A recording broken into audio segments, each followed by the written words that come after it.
Hello everyone and welcome to round 2 of the DWREC Championship. Today we're coming to you from the iconic Nürburgring GP circuit, a technical, flowing and fiercely demanding layout that's tested the world's best for decades. From the tight pinch at turn 1 to the infamous Yokohama hairpin, where race starts can turn heroic or disastrous. Through the Mercedes arena and down to the fast-flicking Schumacher S, this track is a masterclass in rhythm and commitment. Drivers will need finesse on the brakes, courage through the high-speed sections, and nerves of steels in those final chicanes where races are so often won and lost. After an action-packed opener to the season, the championship battle is already heating up. The field is close, tensions are rising, and every point matters as we head into the crucial second round. Expect bold lunges, wheel-to-wheel battles, and no shortage of dramas as these drivers push themselves and each other to the absolute limit. Welcome everybody to the second round of the DWEC Championship, joined today by Zach. Zach, how are you doing, sir? I'm doing fantastic. How you doing, Lewis? I am doing great. I am certainly looking forward to a spicy continuation of the season, shall we say? Oh yeah, I think based on what we had last week, if we're in for anything like that, today's going to be very exciting at the green. Yeah. Absolutely. So we're just wrapping up the final couple of minutes or so of practice. So if you weren't with us last round, let us take a peek at the championship standings. We have David Schilling, who is leading the way in the pro class. 34 points, good haul from last time out, followed by Corey Price in second, only 9 behind, and 11 behind Robin Wist, hoping for good results from those three today. Got Joe Harrison in P4, Steve Nori in P5, Mikey R. Stewart is in P7, James Peace in P7, Thomas Critchell, who's not going to be racing with us today, so he's going to lose a whole chunk of points in P8, and Matt, who is in P9. Everyone else who started the race last time out has failed to score. So let's have a look, if we can, now at the Pro-Am standings. A sensational drive from Timo Gartner last time out, managed to get himself up with the pro drivers. He's on 32 points, 5 points in front of his championship rival, Ian Kennigan, in the number 23 car, and 10 points in front of third place in Yao Costa. Sebastian follows behind, just 13 points off the lead. Jeffrey Damon is 17, Richard on 15, Felix on 14, Sven on 13th, Samuel on 12, Spencer on 11. That is all of our points finishers from the Pro-Am class last time out. And it looks like I am pressing the wrong button. Alexander Drake has scored points last time out in the Pro-Am. My apologies, with 10 points. Last at the moment, but still 10 crucial points on the board. Only 22 points behind the leader. That can all be made up in this second round.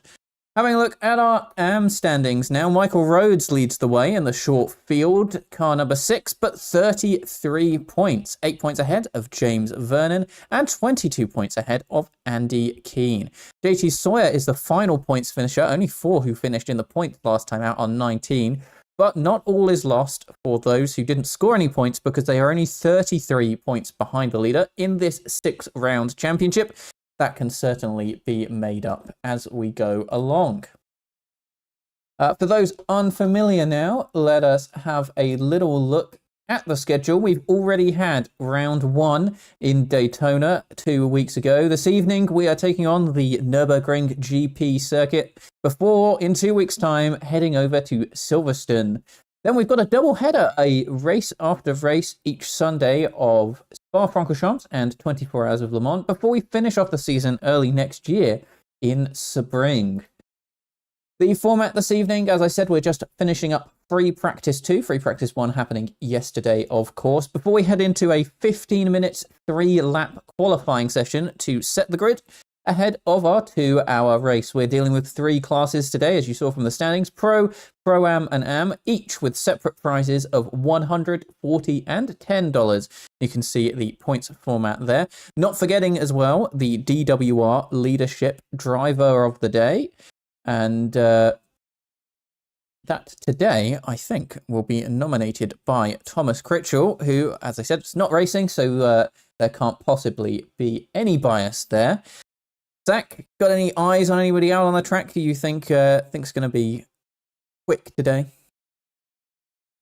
I've seen a lot of practice going around. I'm hoping we'll see Alex Drake maybe come out, have a little bit more luck. We know at the Daytona last week, he had a little bit of a rough outing on lap 1 and got caught up in some bad business. So I'm looking to see him come out with a strong start and see if he can get some points on the board. Yeah, that would be excellent. Looks like so far there's still a couple minutes left for people to join. We're going to have 8 in our Pro class. We're more than 10 in Pro-Am and 7 in the Am class. So it's going to be a busy field out there today, especially as you head down into turn 1. We saw some smashes and crashes last time out. Do you think we might see the same again? I think we got a good chance. Maybe I'm hoping the drivers after that first race got all the nerves out and maybe this time understand the length of the race, and hopefully we'll see a little bit of a calmer start, but you won't find out. You say that, but following feedback from the previous round, everybody does have 1 fast repair for this race. So I don't think it's out of the question for people to maybe use that fast repair, not on purpose, but kind of in their heads knowing that they'll be able to get back in the race. I think you're right there. I think that's going to make a big difference in the amount of risk that these drivers are going to be willing to take. Yeah, absolutely. I think if you have it in your mind that you're going to be able to kind of get back in the running if you so require, then I think that's an important factor in your head, even if you're not necessarily thinking that you're going to crash into somebody. So we're rounding up the 100%. Yeah, absolutely. We're rounding up the final minute of practice here before everybody heads out into qualifying. So let's have a little look at the track that they're going to be taking on. It is the Nürburgring GP circuit, as you can see there. We are looking at just over 5 kilometers, 16 turns. We are 620 meters exactly above sea level. Slightly slower pit lane than last time out in Daytona, 60 kilometers an hour. So those pit stops are going to make a bit more of a strategic difference if you can save a bit of fuel and save a bit of time in the pits. So far, track temperature of 29 degrees Celsius and an air temp of 23. So that track temp should be coming down as the race progresses. 0% fog, 67% humidity. However, there is a chance of rain between the race and qualifying. Zach, have you got any more info of whether we've got anything on the radar, or is it looking like it's going to stay dry for now? Let's take a look. It's looking like it's going to stay pretty dry. We've got a very, very small chance of rain, but looking at the radar, I don't think we're going to have a chance of it actually landing on the track. Interesting. It'll be interesting to see if anybody has done some rain practice in anticipation, but indeed it looks like it might end up to be a dry race. At least looking out on the circuit right now, there's a few clouds around, but I don't think that they're necessarily going to bring us any rain. So 15 minutes of qualifying begins right now as the clock begins counting down. We've got a few drivers heading out on their outlap. Robin Wist heading out in the 204 car there. I think he might be the first car on circuit. And hoping that without Thomas Critchell around, he's going to be able to gain some important points on him in this round.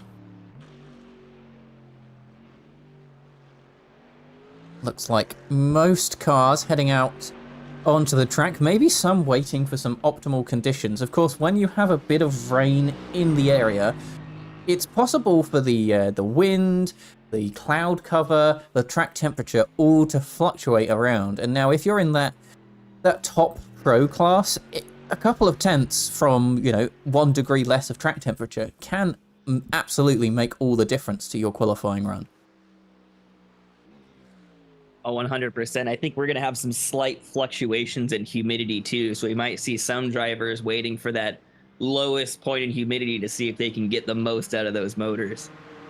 Yeah, absolutely. It may well surprise some out there that it can make such a difference. But yeah, anything that you can have to gain that little bit of an advantage is worth absolutely everything. If you start on pole, you've not got anyone in front of you to disrupt your start, spin in front of you, maybe catch yourself in an incident that isn't your fault. So it can make all the difference here, as we see Robin Wist is heading round the final corner to kick off his opening qualifying run here at the Nürburgring. He crosses the line now, and that timer gets started. Let's ride on board with him as we head down towards that tight turn 1.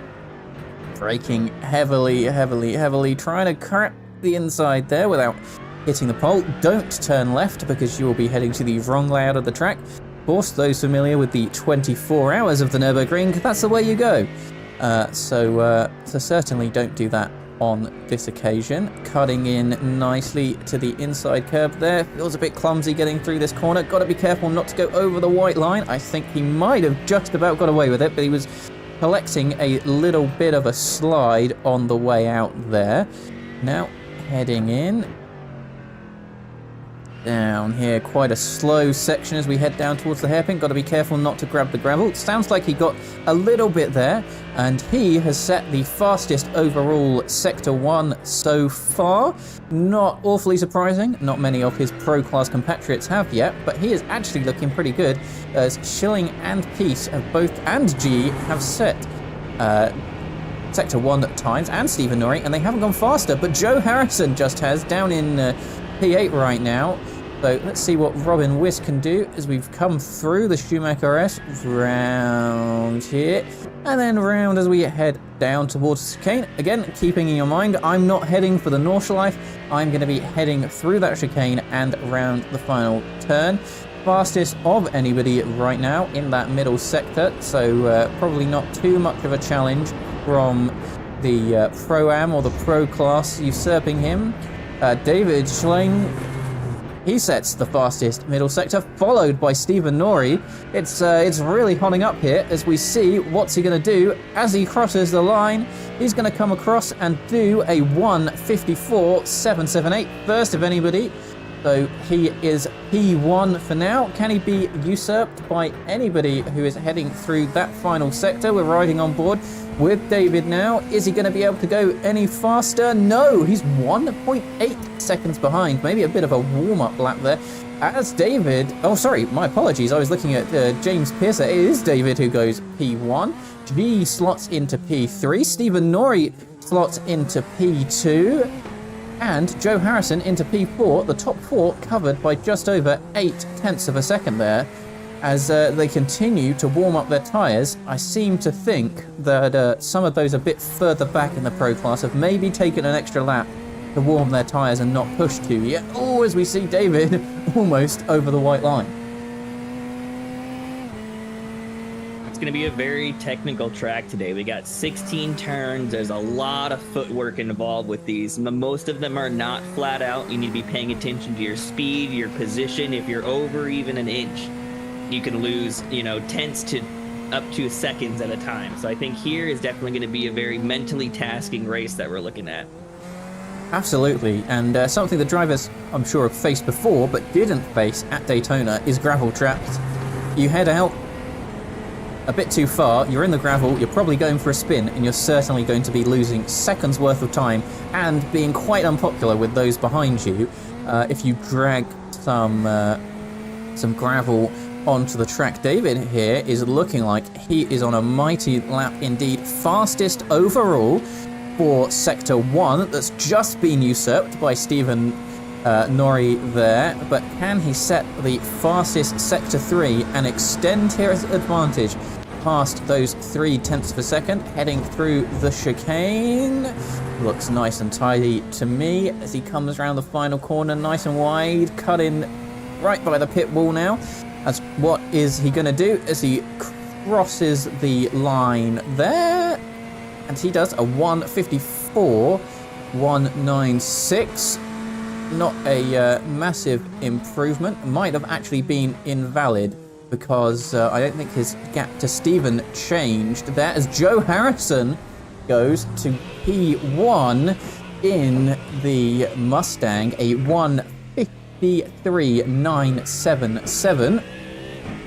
He goes 0.2 faster. Let's have a little look at some of the classes further back. Looking at the AM class, Heinrich has got P1 in the AM class so far, 1:57.122.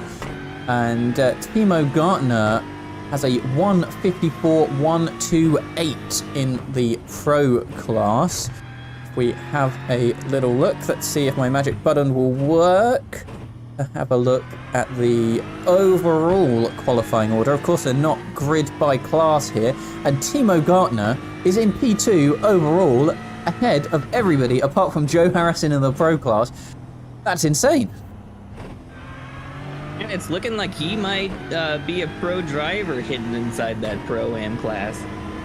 Yeah, absolutely. He has been absolutely flying. Although, talking of absolutely flying, David in the 513 has set the fastest second sector overall just to be usurped by Joe Harrison once again.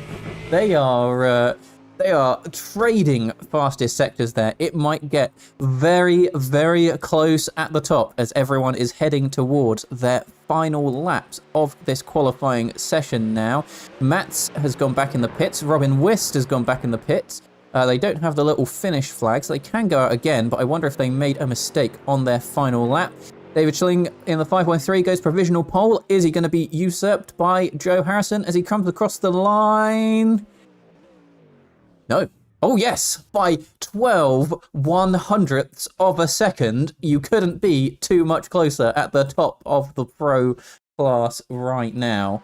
Have a look who's still on a lap. Ian Kennigan did a great display last time out in the Pro-Am class. Is he going to be able to move himself better than 14th overall? Doesn't look like right now. Well, he improved, but he's not gone any faster to move himself up against Costa in that Porsche, and that sure looks like the end of his qualifying run. A lot of really fast laps put down today. It's looking like in the Pro-Am class, we have Alex Drake in second. So it's looking like in this race, he's pulled another one out, just about 0.8 of a second behind Timo's fastest lap. I mean, let's not put down. Timo has put in a stonking lap there to be 0.8 clear of the rest of his Pro-Am compatriots.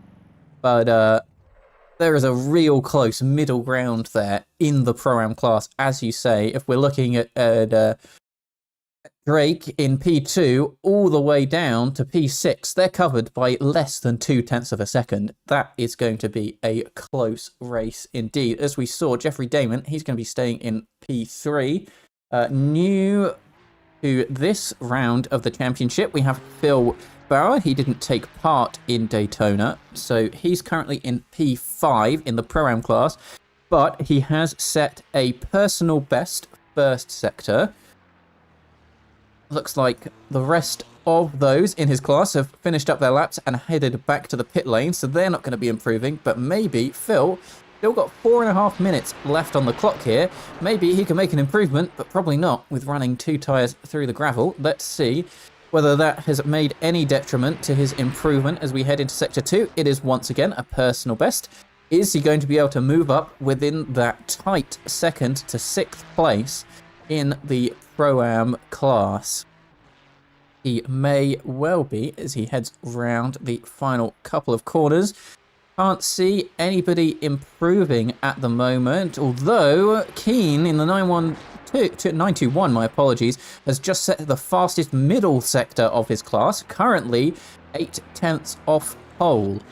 Now, a bit of a story here. Michael Rhodes, our out-and-out winner last time out in the AM class by quite a margin, is only in P5. Surely that's going to upset him and not going to do him too well in the championship if he's back in 5th again. Do you think he's going to be able to make his way forward in the race, or you just think the Nürburgring doesn't suit him? It could be just a little bit of uncomfort, a little bit of nerves at the beginning of the race. The times between him all the way up to first are pretty tight. So as long as he can collect himself, take a deep breath, and get his hands on the wheel, he's got a good chance at making his way back up. Indeed, it's Richard Neves who is currently P1 of that AM class, and he's just set the fastest first and the fastest second sector of his class. So something tells me he's kind of going for show a little bit here, because the only other driver who is out and actually setting laps is going to be Garcia, who's in P7 and 2 seconds off the pace, and doesn't look like he's improving thus far. So I think he might be just going for a bit of a glory run, or get himself kind of a bit more warmed up with the track. Not that he seems to need it in his class.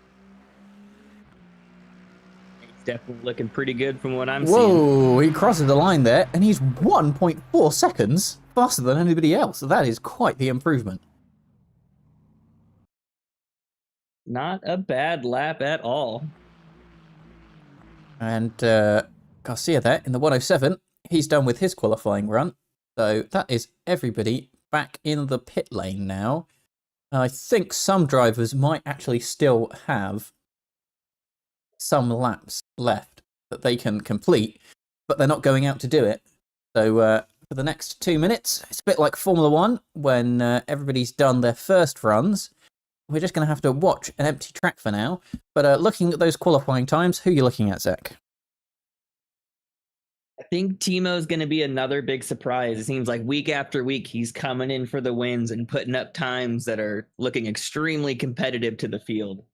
But I think at the rest of that, looking at the rest of the Pro-Am field, the times are very tight. So I think at the beginning of the lap one, that's going to be a race to watch and see how everybody filters out.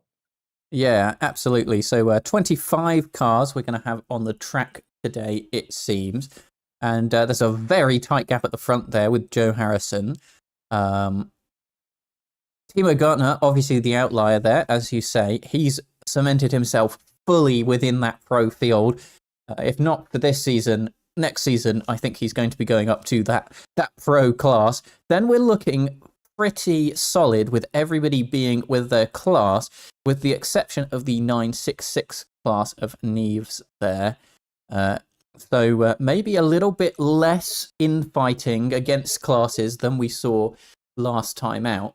But there's still a lot to play for within their class, and maybe I'll be wrong. Maybe there will be a bit of closeness. Of course, Drake in Pro-Am is only just off piece in the pro class, and certainly won't be wanting to get held up by them. Oh yeah. What's your prediction? How many spun cars do you think we're going to see on this opening lap? Well, it's a really tight turn one. It looks like you can go 3 wide down there, but as soon as you arrive at the apex of the first corner, you quickly find out you cannot go 3 wide. So I think that we're going to see at least 3 cars facing the wrong way by the time we get to turn 2. I think that's a pretty good guess. A lot of people, I know I've been on this track, and going into that turn 1, it looks a lot more open until you start to turn, and next thing you know, it closes right up on your face. Absolutely. So 2 minutes now as our drivers get into their cars before we set off. Let's have a little look at the grid. It's Joe Harrison in P1, David Chilling behind him in P2, both in the pro class, but they are followed up by Stephen Norrie and Timo Gartner, who's P1 in Pro-Am and P4. Overall, just less than a 10th off of Stephen there. It's P5 for Robin Wist and P6 for G. They are P4 and P5 in Pro respectively, just one car in the way right now. Mats with that meme liveried car ends up in P7, P6 for Pro, and P8 for Stuart. Starting to head down the order a little bit now. In P9, we've got Peace, the final Pro car, and P2 in the Pro-Am class, we have Drake. Damon takes up P3 in Pro-Am, P11 overall, and Garrett in P4 in the 47 white car there. P13 for Bauer, P5 in Pro, and Bosworth makes up P6, both in purple DWR liveried cars. Continuing the trend in Costa and Kinnigan, who take up P7 and P8 in their class, middle of the grid overall, hoping to keep out of any accidents in front of them. We've got P1 for our AM class in P17 in Neves, and P9, P18 overall in Mexner for the Pro-Ams. P10 for the Pro-Ams in that 999 car, and P2 for AM in Vernon, who sets a 157 almost. Following up close behind in that 157 is JT Sawyer in P3 for AM, and P4 for AM is in P22. Heading down towards the back of the grid, we've got the Rhodes in that brightly coloured car in P5, 157.1, very close, and Keane behind him with a 157.5. Garcia makes up the final of our drivers today in P25 and P7 for that AM class with car number 107, and right on cue, the pace car is pulling off, and so are our starting drivers. They're going to have a very short run to the line here, and as you can see, they're not wasting any moments to heat up their tyres. I think especially with that short run up to the start, you got to take as much opportunity and time as you can to get some heat into the tires, maybe do some quick braking, heat those brakes up, and try to get those internal temps up before that green flag drops. Absolutely. We are riding on board with our pole sitter overall, Joe Harrison, but he might not be on pole for long. We saw what happened with David last time out at Daytona as they all round the final corner, and they're waiting. Just a little bit longer till we get to the start-finish line. It's green flag for round 2. And Harrison has got a good start. Stephen Norrie's got a good start. And David Schilling in that left-hand lane has got an awful start. He's down to P5. We head into turn 1. It's all looking very wide. Are they all going to make it through cleanly? It looks like there's a few nudges in there, but actually no spinners as far as I can see, and no one super far off the back of the pack either as we head round the first lap here. Oh, there's a spinner in the background that I've just seen there. I think that might be Drake. Down to P25, brief yellow flag there. But he is now 3 seconds off the back of the pack. Not the end of the world, but not how he would want to start his race. Yep, it's looking like he almost might have had a repeat of last week, but let's see if he can put it back down, take a deep breath, and make those spots back up. Absolutely. Joe Harrison here has made himself a lovely gap, almost a second now. Obviously, he was holding it all back in qualifying to give it full race pace as we round the hairpin up towards the Schumacher S. And I think if we look a little bit back, David Schilling's putting a move on Stephen Norrie. Is he going to make it stick as we head through the Schumacher S's? No, he's not, but he's right on the back. Is he going to go and try a dive as we head down here? He's on the outside, he's on the inside. Ooh, that was a bit of a late lunge, but Stephen Norrie has given him room, pushing him to the outside now. Are we going to see any change in positions here? The gap less than 0.2 of a second, and Stephen giving a little wiggle there, maybe of disapproval at that late dive, but he does keep the position for now and might be starting a little bit of a pro train.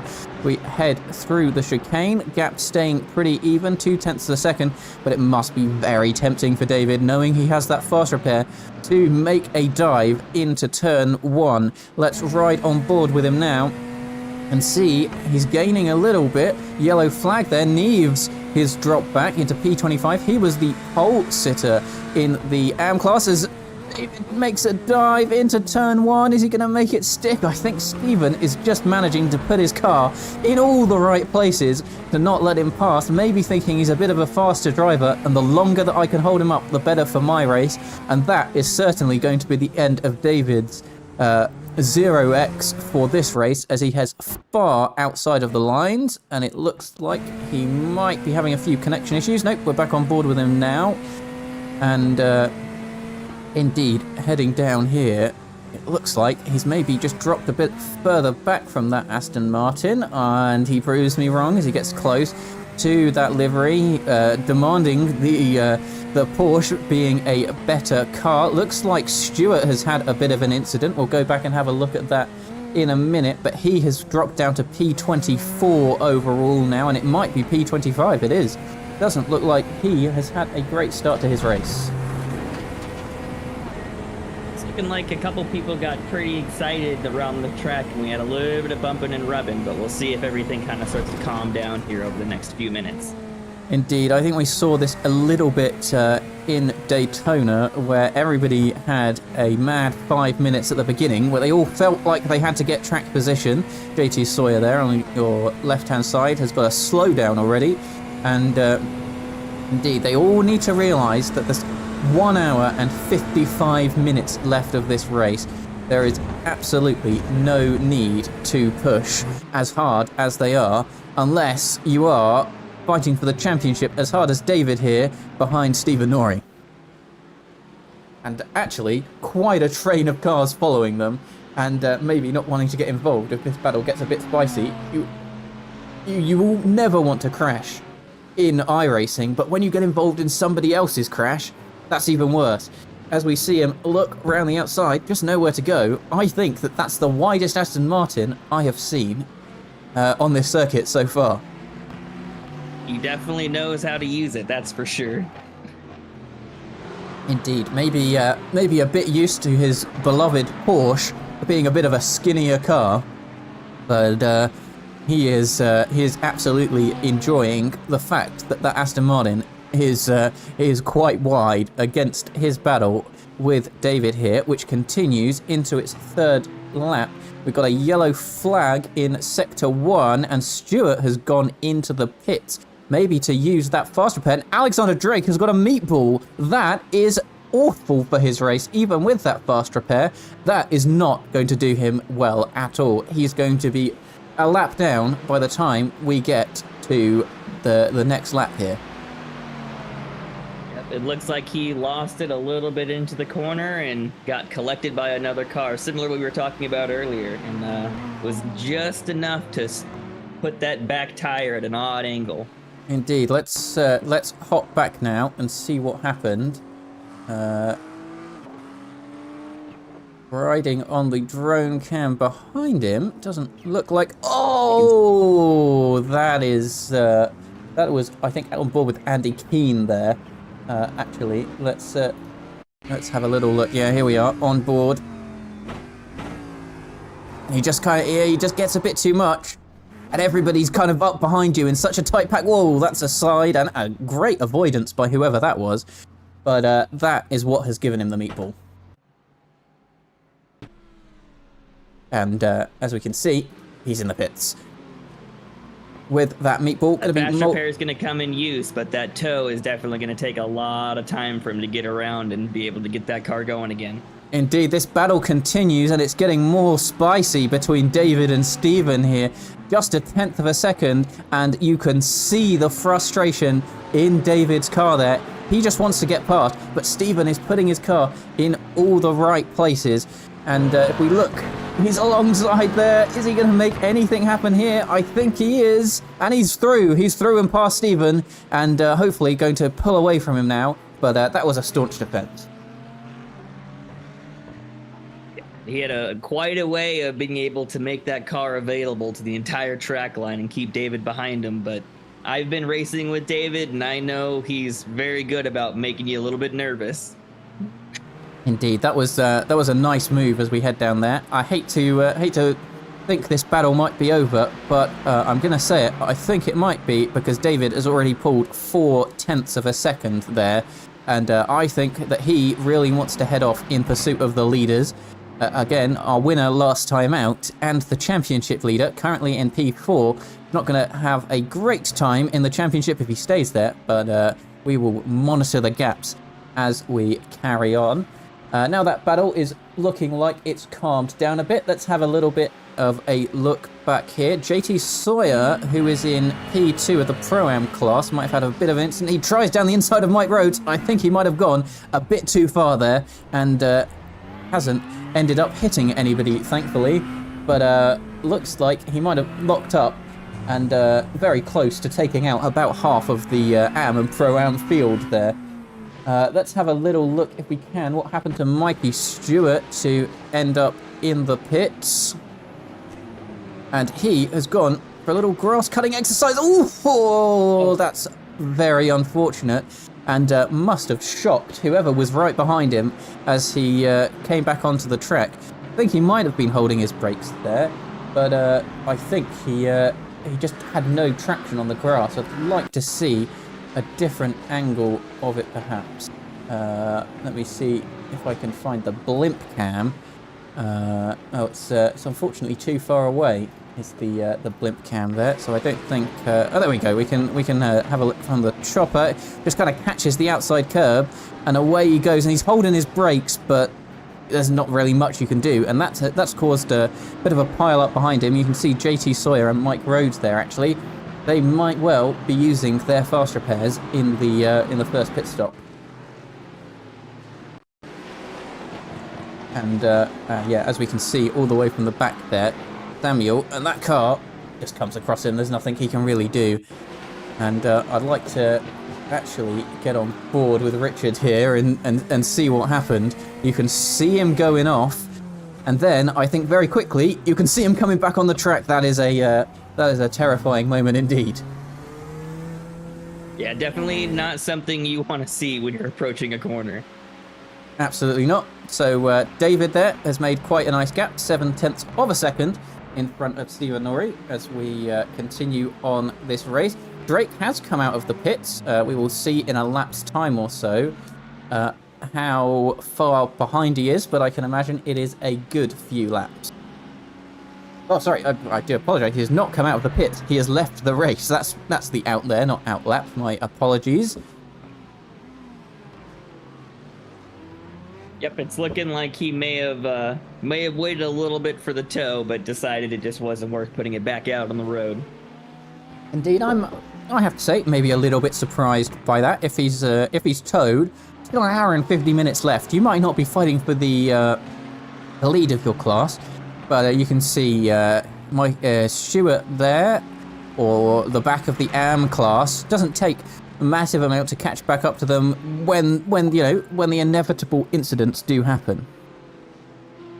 Yeah, I think what we might be seeing here is a little bit of stacked frustration with how his race ended at Daytona last weekend, coming in with a good start, and then a similar type of situation that happened to him in this race might have just been a little more than he wanted to handle today. May well be here. So we're looking at the back of the Pro-Am class here, and looking at Bosworth, who is right on the back of the 999 car there, and the 999 of Savida is sporting a little bit of front damage and a little bit of rear damage, so has been in his fair share of wax, and has the Am class leader of Michael Rhodes up between these two. So I'll be interested to see if there's going to be a bit of a battle. It is the closest battle on track now. Ooh, it looks like maybe Jensen there was expecting him to accelerate a little bit faster out of the corner. The gap is down to 0.2 of a second, 0.1 of a second now. Is he going to try something as we come into the chicane? Might not work. It's a very tight chicane indeed, but they both managed to get away with it without any damage and without going for a spin. Richard is going to have to try once more, maybe down at this tight turn one here, to see if he can get past. You can see the gap coming down, 0.2 now. 0.5. Is he going to try a dive as we head down into turn one? He's looking, and he's down up the inside, and actually past him quite early before the corner, but that doesn't stop him coming back, but that move is done. Might well be quite important for his race if he's going to want to set himself after Felix Mexner now. who is 3 seconds ahead. Now let's try a new feature for this week's stream. It might all go horribly wrong as we look at everybody's average lap times, and we can see that Jenson Bosworth's average lap is half a second slower than Mexner, but is that because he has been stuck behind the 999 car there? Of course, we can see our leading set of cars setting the fastest laps. I can't exactly see anybody setting the times alight. Maybe out of position. Of course, Stewart there at the back. His average is a 2:12 because he's been in the pits and been in the wars. Looking back up front, it looks like David has actually managed to close that gap to Robin up quite a bit. He's just under half a second away now. Indeed. Let's have a look forward there. Both white cars, and he has absolutely driven quite far away from Stephen Norrie there. And is now right on the back of Robin Wist. And it doesn't look like, from the pace he's been showing, he is going to be spending too much longer behind him. We'll see how wide Robin can make this car. Yeah, absolutely. Let's... it's not an Aston Martin, so I don't think that he is going to be getting a bit of PTSD from it. Yeah, Robin being in that Mercedes, though, I do have to say the rear ends are still quite wider than the Porsche or the McLarens that we normally see, right? Yeah, absolutely. And as we look a bit further out here, they're not that far off the lead either. Just over 2 seconds covers the top 3 in that Pro class right now. And I think that David is maybe thinking, get out of my way, I want to be going after Joe Harrison in the lead. It's a bit unfortunate I've ended up here, but he wants to make his way past these cars as quickly as possible, of course, without incident. Because it's all one thing, getting into the lead, but if you pick up a time penalty at the end, he might lose it again. Correct. It does look like he's got the fastest lap of the class by just about 0.5 of a second. So he's definitely out there making moves, and I think you're right. I don't think he's going to be wanting to sit behind Robin for very long. No, and will we see a move as we head in to turn 1 here? Less than 0.2 of a second. I would say that is an excellent gap to make a move, but can you be the last of the late breakers? He's not looking just yet. Is he going to try and catch him by surprise? He heads out. Is he going to make it stick into turn 1? Yes, he is. And he's through. What a move. Absolutely. That was sensational into turn 1. And now he can head after the lead of Joe Harrison. Another wide car with that Mustang, unfortunately for him. But it's the only car he has left in front of him. Does not look like he is wasting any time out there. He wants that lead back, and he wants to make that gap larger. Absolutely. He is wanting to increase the championship standings. Let's see if another new feature of this stream can work. There we go. You can see the comparison here that David has been absolutely flying forwards. Last lap, 0.6 of a second faster than Harrison, and almost a second faster on the lap before. That is some crazy pace, and I think I'd be worried if I was sat in Joe's car right now. Oh yeah, I definitely don't think he's in a position where he's calming down and thinking he's got the race in the bag. And if he's looking behind him and he sees those headlights coming up as quick as they are, he's going to sit a little straighter up in that chair. Indeed, absolutely. So that is certainly going to be an interesting battle to watch as this race unfolds. Looking at a battle unfolding, we have João Costa here on Timo Gartner, who at some point in time he's lost the front of his car. And being so fast in that Pro-Am class has not done him any favours whatsoever if it has caused him to lose his front bumper. He is now 4th in his class, And that's not the start of the race he would have wanted at all. Yep, looking back, it looks like there might have been a little stack up into turn 1, and he just could not get it slowed down in time and kiss someone's rear end just a little bit too hard. Well, it looks like this really is starting a bit of a battle here. Maybe Timo Gartner, who is backing them up. He's backing Zhao here up into Samuel, and there is all sorts of movements going on here in this Pro-Am class. Maybe one of the most competitive classes at the moment. You can see we've got a fight for the lead between Damon and the new boy in Phil Bauer here. Jeffrey Damon didn't have the best of races last time out. A few spills and frills. He's leading the Pro-Am class, and I think he'll be happy with that this time around. It's looking like Phil Bauer has the fastest lap for his class, but only by about 2/10 to P1 with Jeffrey. So the times, they're very, very close right now.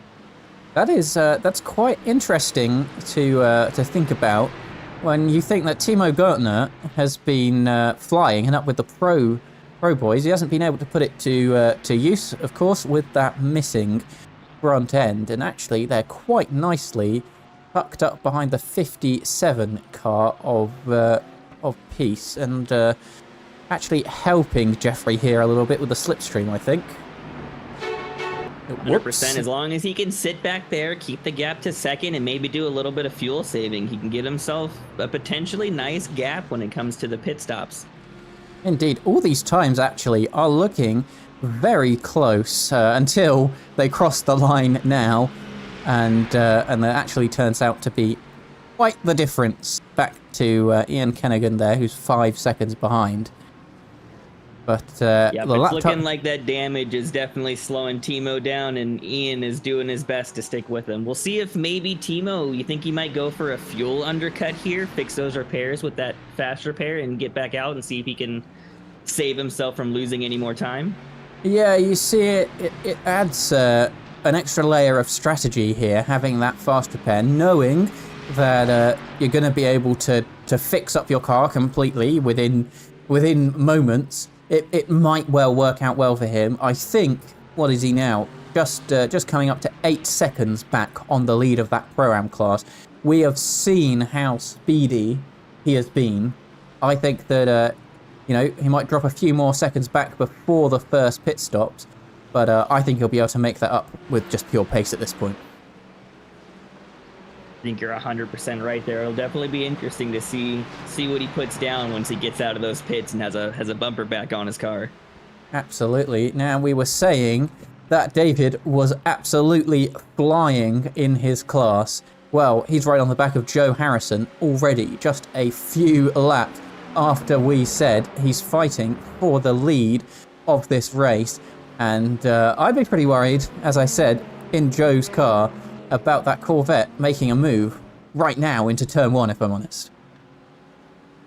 We saw David do that before. We know he likes to make those corners. He'll pull out at the last second and push those brakes as far as he can, and it looks like he's going to do it again. Absolutely. Is Joe going to fight it? Doesn't look like too hard. He's round the outside. He's a bit wide, and David is up into P1 overall and P1 of his class, and I think he's just going to run away from here. Coming from experience, he's definitely making those turn 1 overtakes look easy as pie. I have been bitten quite a few times by trying to do that same move. Yeah, absolutely. And wow, he's pulled almost half a second in gap already. We'll see if maybe he's using a bit more fuel, using a bit more tyres as the stint comes to the end. But he's flying right now. Oh yeah, I think if I'm him behind that car, I've got a smile ear to ear right about now. Absolutely, and it looks like Savida has had a bit of an incident, and I think he might have just got a black flag coming into the pit lane as well. He's back out now. Let's have a little look at what happened to him on board. Oh, and he gets tagged by somebody behind. I think that might have been Mike Road. I want to have a little look off board if we can't. Mike Rhodes looking down the inside there. Oh, and it looks like it might have been a bit of net code happening there. Do you think? I can confirm from an angle that I saw there, it looks like there was about 3 to 4 inches of net code there, so I don't think he's going to be too happy with that one. No, let's have a look. I want to have a little look from the, I think that might be a bit too far forwards. Mike Rhodes went off track there after that incident. I wanted to have a little look from the suspension camera, and I've managed to pick the wrong side. See if we can't get it. There we go. Yeah, that just looks like classic netcode there. And that's unfortunate, but I wouldn't say it is the smartest place to make a move. Yeah, definitely. I think when it comes to iRacing, sometimes you got to keep that netcode in mind, and maybe, especially in these longer races, try to be a little bit more predictable about how you make those moves. And I see there Buster and Samuel having a bit of a battle, but I have seen that Timo Gartner has headed into the pit. I think he might be taking his fast repair. I think you might be right. They're about 12 laps into this, so yeah, it does look like he's pitting a little bit early, but I think he's got that idea in mind, like you said. He's going to get in there, he's going to get some fuel, get repaired, and start putting down those times and see if he can claw back what he lost in those last laps. Indeed, he's heading out of the pit lane now, and that car looks like it's in a lot better condition than when I last saw it. And indeed, it is fully repaired. He's in P8, 48 seconds off the lead, but looking like he's 30 seconds off P7 in his class.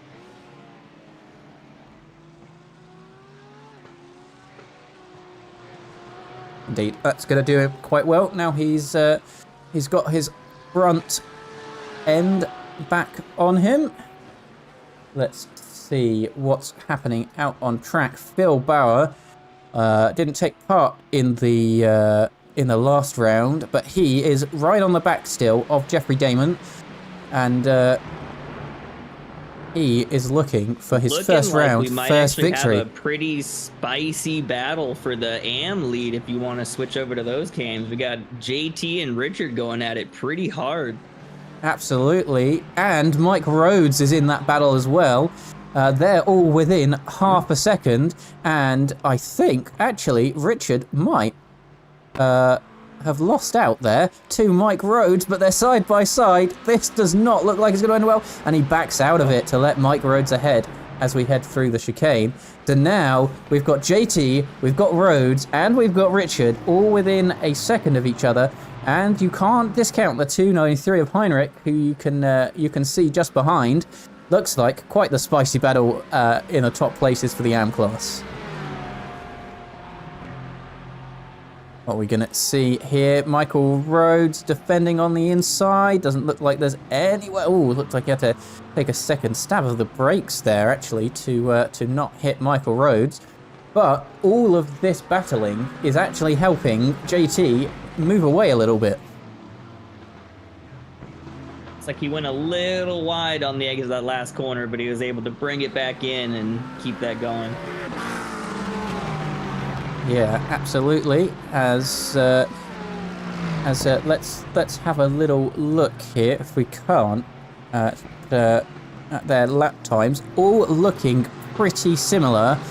However, Richard is the fastest of this pack. We'll see if he can translate that speed into some moves and get himself back into that top position. Absolutely. Looks like he's heading up to a second a lap faster on average than Mike Rhodes, and about half a second, 4/10. Sorry, I failed to read there. Much more than that on JT Sawyer. But we saw Mike Rhodes had that little incident there that led to the 999 car out of the race, so that certainly could be affecting his lap times. I think you might be right. It doesn't look like he's got any damage, but that's not to say he might have a bent tire or a little bit of a crooked wheel that's given him a little bit of something to contest with. Absolutely, as actually we're seeing now, up the inside goes Heinrichs on Neves as we head down towards turn 1. They're side by side, but he's having a little bit of a wiggle there. It doesn't look like it's of particular happiness, as maybe he's saying, come on guy, let's just work together to catch up this top group. And they fall in all together, but all as a tight pack of 4 there for the top 4. Like Stefan was giving him a little bit of a blink and a wiggle. I don't think he's too happy with what happened there going out of that turn. No, absolutely not. But even with these kind of little squabbles you're seeing, they're managing to keep within 2 seconds of the lead. Maybe a little bit of fuel saving going on here, maybe saving their tires, saving their, you know, their brains a little bit. You can only be fighting for so long before it can get quite overwhelming indeed, and you make a mistake. But it is especially JT. around a track like this where you have so much gravel and, you know, differences in elevation. Every corner is a little bit different, and if you're not thinking all the time, you can get caught out pretty quick.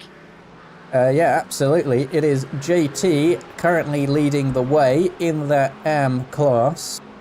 He's got a 6 tenths per second gap to Michael Rhodes. Lap battle for P2 in the Pro-Am class also heating up as... and we lost Jeffrey Damon for a little bit. It might almost cooled down. But I think they might be working together a little bit like we saw from... Thomas Critchell last time, where he just tucked up behind P2 before that unfortunate spin into the wall, but kind of fuel saving and saving a little bit of pace with it before we get to the pit stops. Maybe go an extra lap and do the overcut. As David Schilling in that pro class, he's really pulled away now. He's got a 3.5 second gap on Joe Harrison. He's definitely looking very comfortable behind that Chevy. Yeah, absolutely. I hear from Tom Critchell that I don't think I will be getting driver of the day. Not too happy about mentioning his little spin last time out.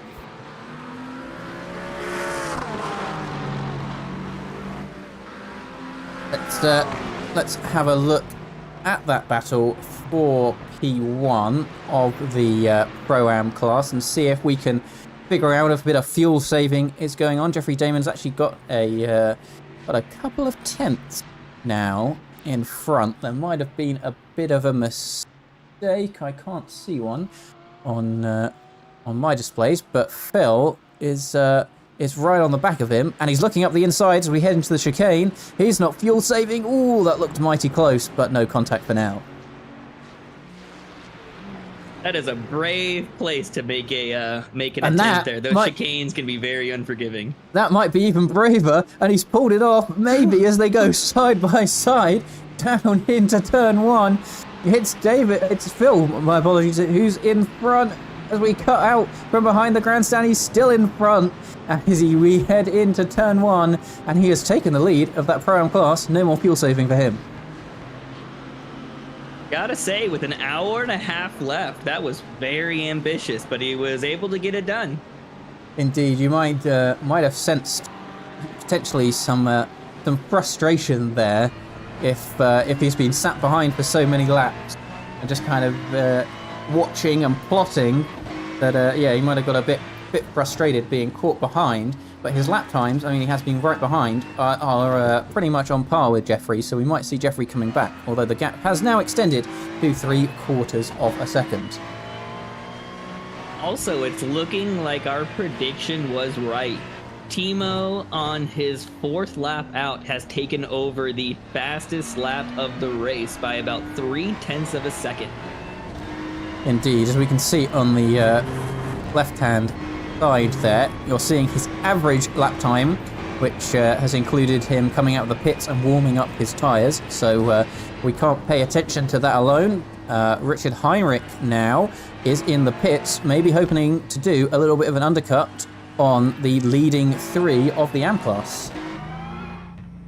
And in fact, he has already done his fuel stop, and he's going to be heading out onto the track in last place overall, but hoping to make up that time on the AM class leader of JT Sawyer.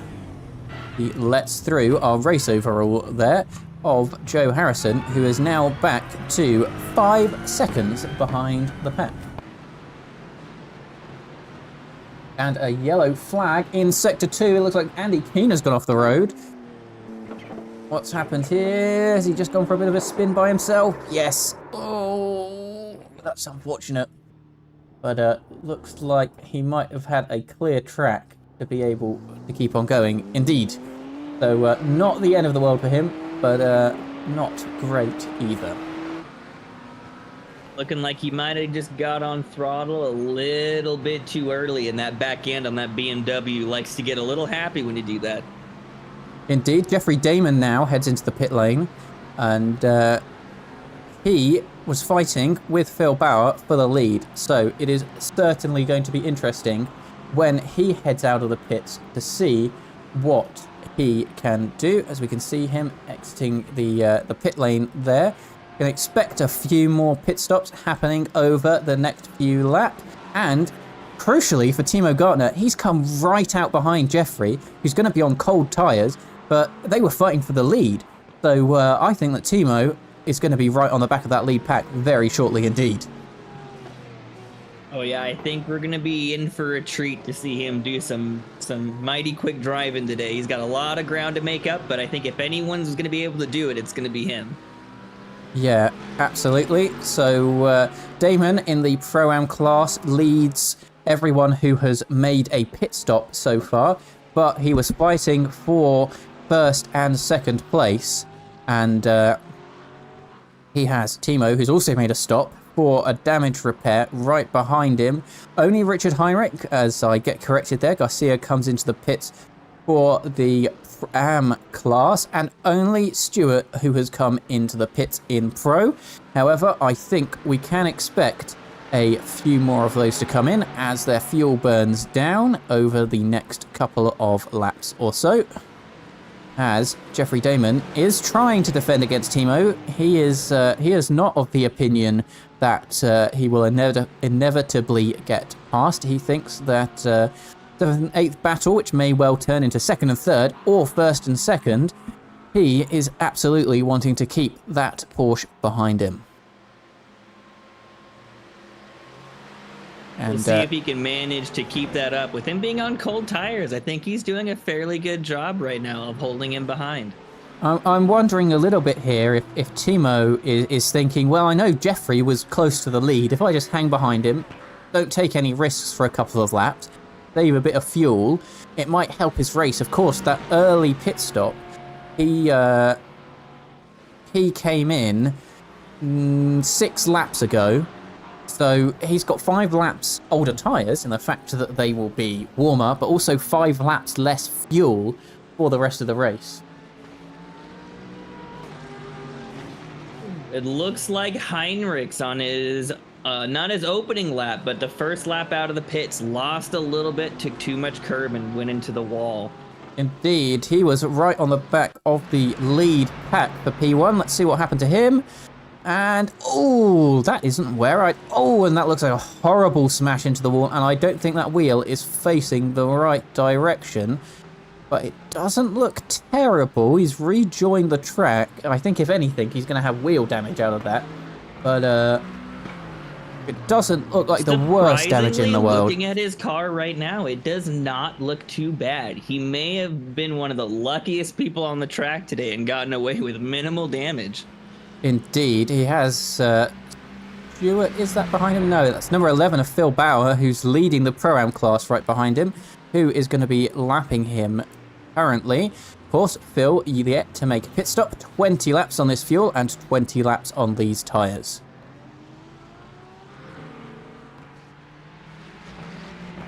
Have a look back, if we can't, at Timo Gartner, still on the back of Jeffrey Damon here. I was somewhat expecting him to fly past him given the pace that he's had, but maybe a more strategic play to try and save some of that fuel from the earlier pit stop. I think you're definitely right. He's going to have to play his strategy very smart. With pitting that early, he's definitely going to be at a fuel disadvantage. So I think as much fuel saving as he can get and as easy as he can take it is going to really do him well when it gets closer to the end of this race. Indeed. I'm a little bit surprised, actually. I was expecting a few more cars to come into the pits. I thought that maybe Jeffrey was a little bit on schedule, but I think he has pit early to try and get that advantage on Phil Bauer in clean air. He doesn't have too many cars in front of him. I think actually he might have JT Sawyer in front. He's dropped quite a way back off of that AM class lead since we last saw him. I wonder what happened there. I think he might have had an incident of some sort.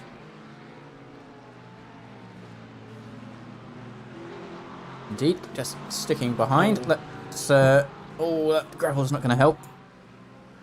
It does look like JT got a little squirrely coming out of the final corner and did just a little kiss against the wall. Doesn't look like he's got too much damage, but he definitely lost some time there. That's not a pretty looking front McLaren, but I think because he hit it pretty much nose on, he might be all right in terms of pace with that one.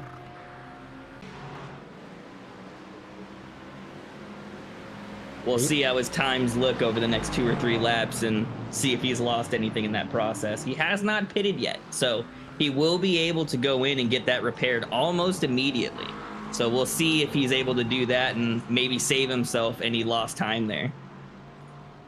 Indeed, and looks like as they were just lapping Garcia there, looks like all 3 of them managed to make it through pretty much all together. JT, of course, in a completely different fight from the 2 cars behind him, but it is for position.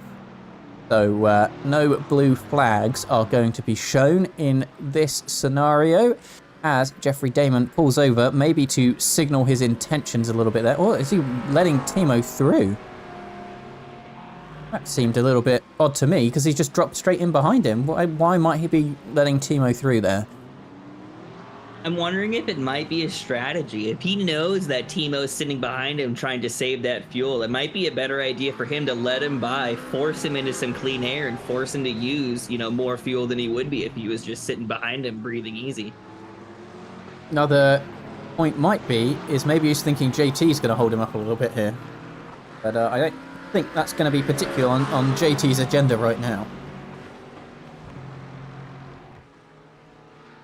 I think you might be right. I think at this point he's gonna, he's trying to get to the pits. He's trying to get that damage repaired. I don't think he's gonna give up too much of a fight. No, absolutely. I'd like to have a talk with Timo after this race. With Jeffrey to understand that decision a little bit more. It looked like he was doing a reasonable job of keeping Timo behind him, and now I think he's just going to run away, and it's going to be without Jeffrey in tow, as he's already pulled half a second on him.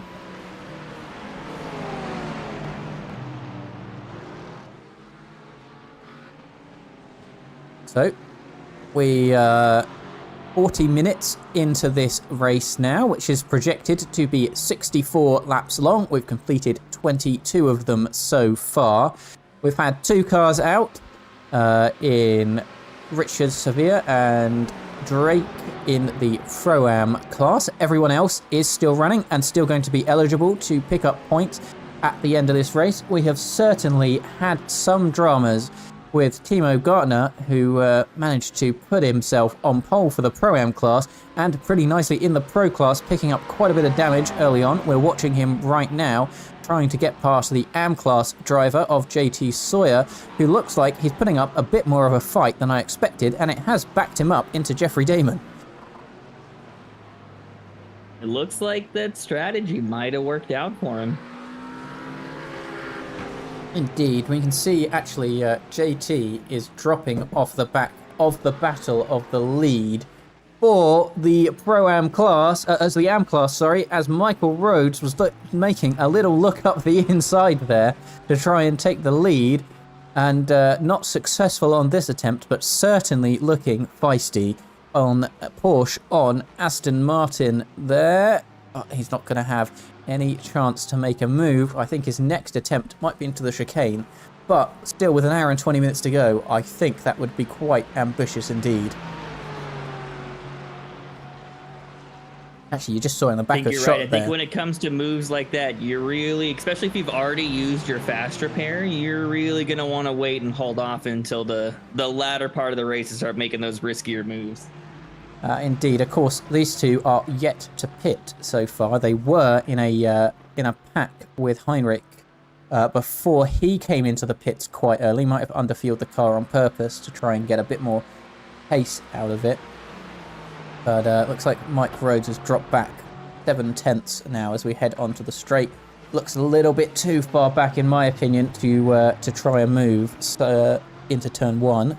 Unfortunately for him, have a little bit of a look at the lap time comparisons. Rhodes has actually been making quite the gain on the car in front on this particular lap, but then has been losing out on the laps subsequent, and he's been losing out to Timo Gartner, who I think might have just got past that train of JT Sawyer. He has indeed. So now they're going to be setting after them and hoping that they don't get involved in the battle for the lead of a class that they are indeed not in. But look at that pace on Timo. He's gone a tenth, 3/10, and now 5/10 of a lap faster than Jeffrey Damon, and you can see it on your screen. But yeah, it's looking like his average over the last 5 is just a little over a second faster than the cars around him. So he is definitely cooking and making up some time here. Absolutely. I'll be intrigued once we get to the first round of pit stops for our leaders, how close he is to the lead, or whether he's taken the lead himself, and how much that offset fuel strategy is actually going to affect him.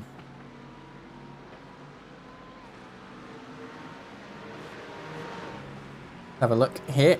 Ian Canagan, not behind Phil Bauer there, not a car in his class, and actually lapping that car there of the 293, who is Heinrich, who is currently P8 in AM, but has made his pit stop importantly.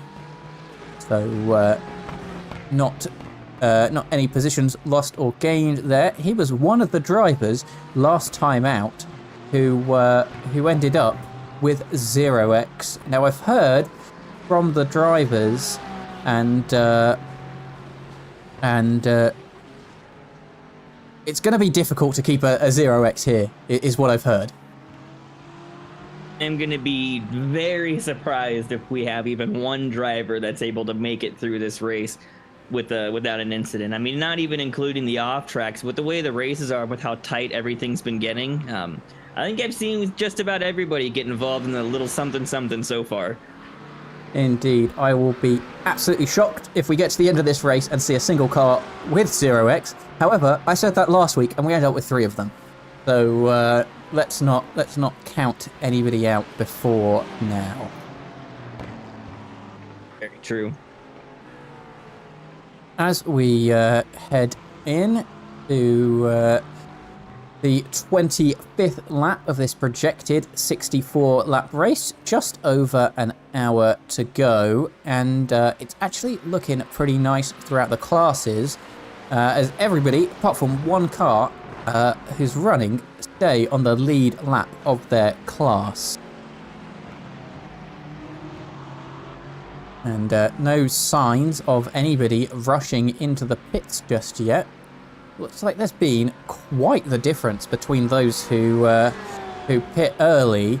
We've got Timo Gartner, who pit 11 laps ago, and Jeffrey Damon, who pit 6 laps ago. That's quite the fuel disparity between them, as I believe we are joined by Mikey Rogers. Mikey, how are you doing, sir? Good evening, gents. Not too bad. How about you, boys? We're doing pretty good. We've had a bit of a spicy race so far. Quite a few good battles. Yeah, I've been watching it live on stream. As always at this track, the start of the race is always quite fruity, especially into turn 1. few little bumps, maybe something for the stewards to look at the start of the race. I don't know. To me, something in terms of the starts, something to look at there in terms of going on green flag. But that'd be always interesting to see what happens at the end of the race. But no, good racing so far. There's a few tight battles there, which is makes all the excitement on the stream. Absolutely. Now you've joined us to tell us all about DWR and Black Friday and SimCoach. What have you got to tell us, Mikey? Yeah, so I thought I'd use this opportunity to jump on the stream. It's been quite a busy few weeks in Darwin racing. You know, starting off with our exclusive deal, what we've now extending our partnership with SimCoach Setups. So as a team, we are now offering all our DWR supporters exclusive access to SimCoach Setups provided by those gents over there. If anyone's interested in that, who's watching now, just head over to our website, become a member today, and you can have all those perks. And it's just not the SimCoach setups. You're getting perks on. You're also getting a nice discount on the merch, which we do provide on our website. You know, from t-shirts, mugs, hoodies, throws, picture frames, and you know everyone's been asking for stickers, and you know we've now got stickers, and it's the perfect time to start buying. We've just released some Black Friday deals, so for every single person who visits our website and fancies buying a bit of merch, you get 10% off for Black Friday, and if you are a DWR supporter, you do get 20% off. So it does stack up for the discount. So if you want any nice merch just before Christmas, head over to our website now. So yeah, just get looking, guys. Absolutely, they sound like two great deals to me. I mean, you've bundled up there a load of discounts in the store. I think maybe the chance there to support DWR and everything that's going on there, and SimCoach setups, which are now for all of the GT3 cars. So you can head out there and pick up a bit of pace as well as a bit of merch.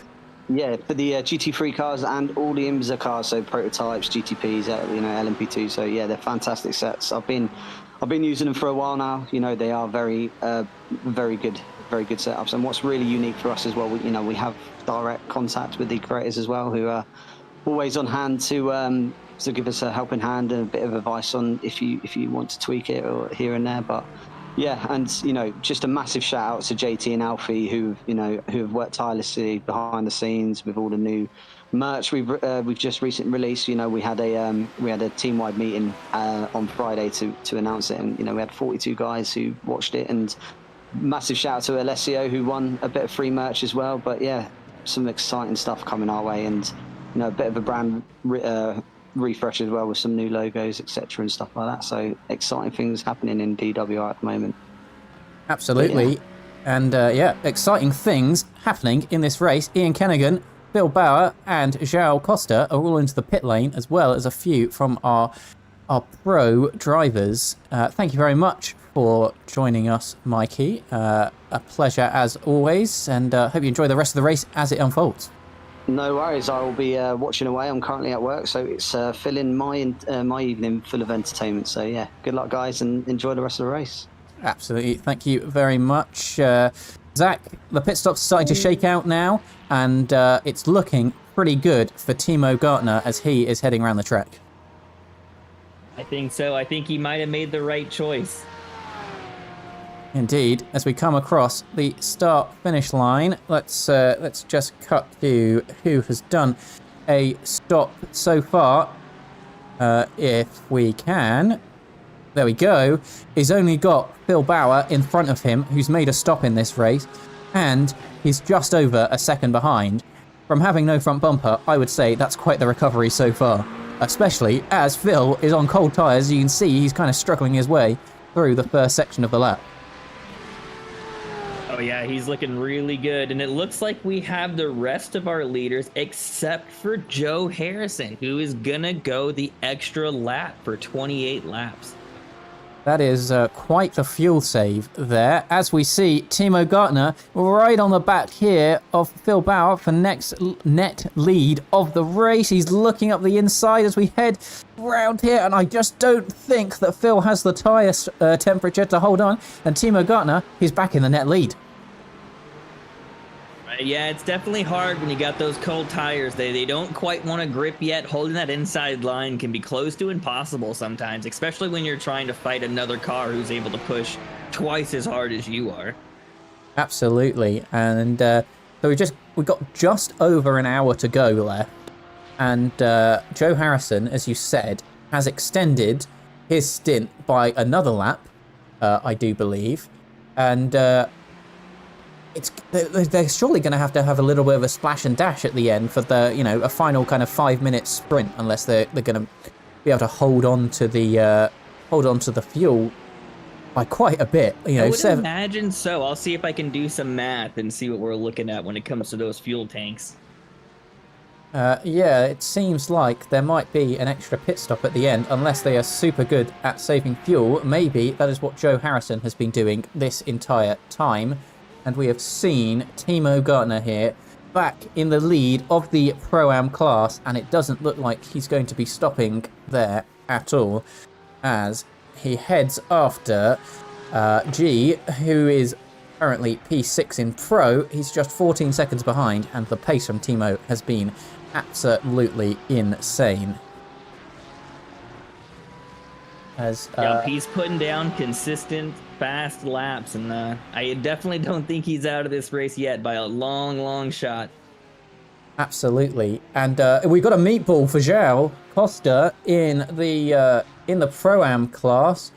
What has happened to him? Let's have a look now. It looks like we've got the overall race leader coming up on him. And what happens to João as we head into turn... Oh, he gets bumped from behind and into the wall, and that is an airplane crash into the back. That has really wrecked the back of that Acura there, and he pulls over and he tows to the pit lane. I want to have another look at that, because that looked like he got bumped right there. Let's have a look from the back of his car. I just don't think he was anticipating Harrison to be there.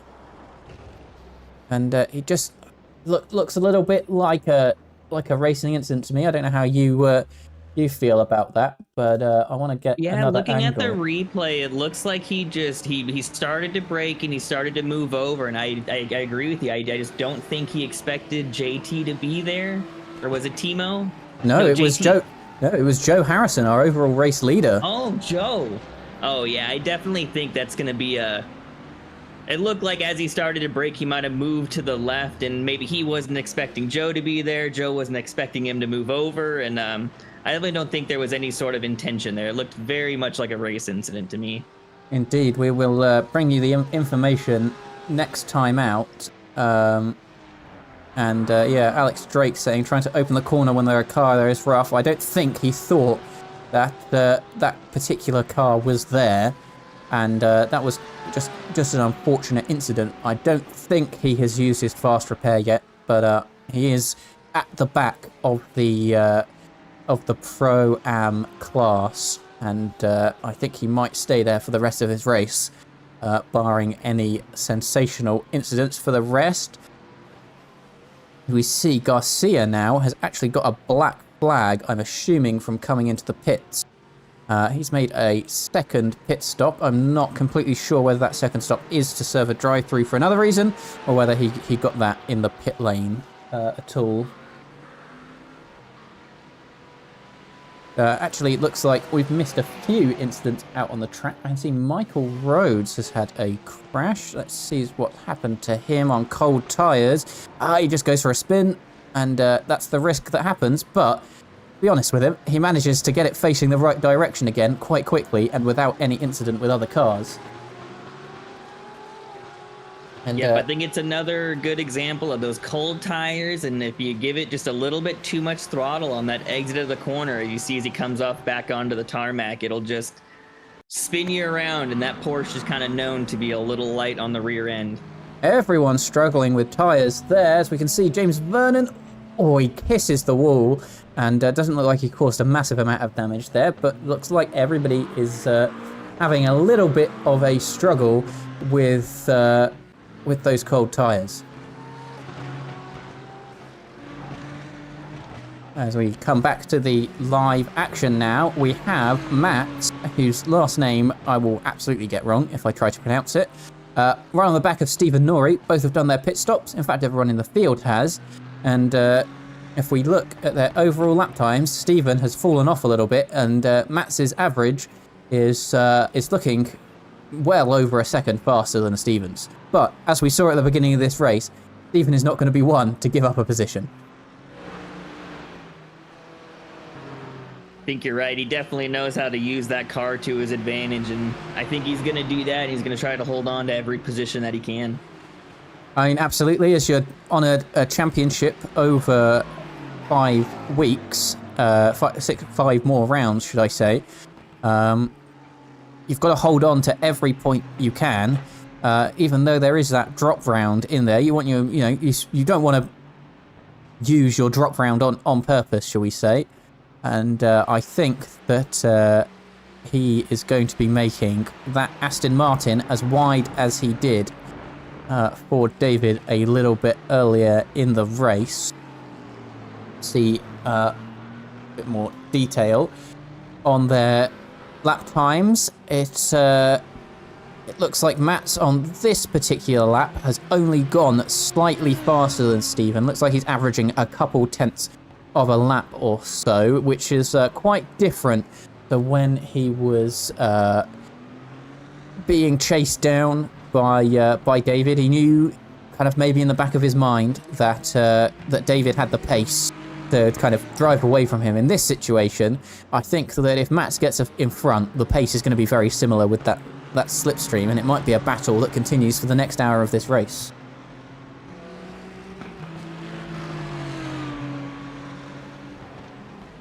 As this is certainly the closest battle on track right now. Just under a second or so.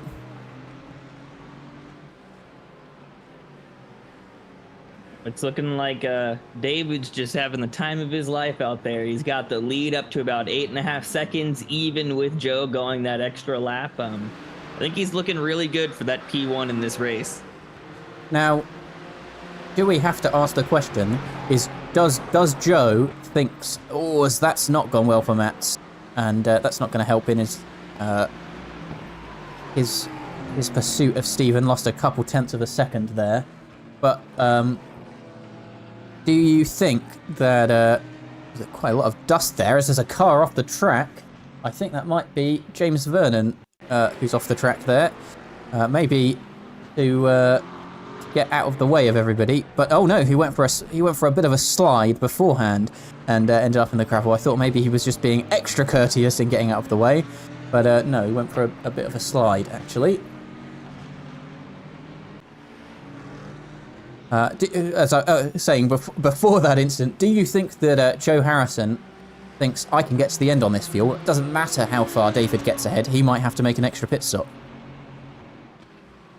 I think you might be right. I mean, we just hit under the hour mark when they made this last pit. So he's on, let's take a look here. He's on his 3rd lap out. Let's see. If we pitted at an hour mark, it's looking like I don't know that any of them are going to be able to get to the end on their current fuel. I think regardless, it's going to be a splash and dash. I think Joe might just be hoping that he can make that splash as small as possible.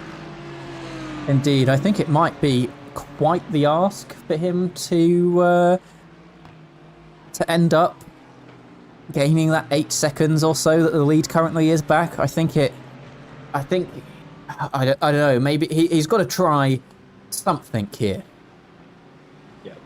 And he's definitely got to focus on here. If he's doing that fuel saving, he's also got to make sure he's managing that gap. If it gets any larger, he's going to, get further and further away from being able to close that. And if it gets too far, no matter what he does, David's always going to come out on first. So it's definitely going to be a balancing act of how close he can stay, how much fuel he can save. And I think it's going to be very interesting when we hit that last splash at the finish.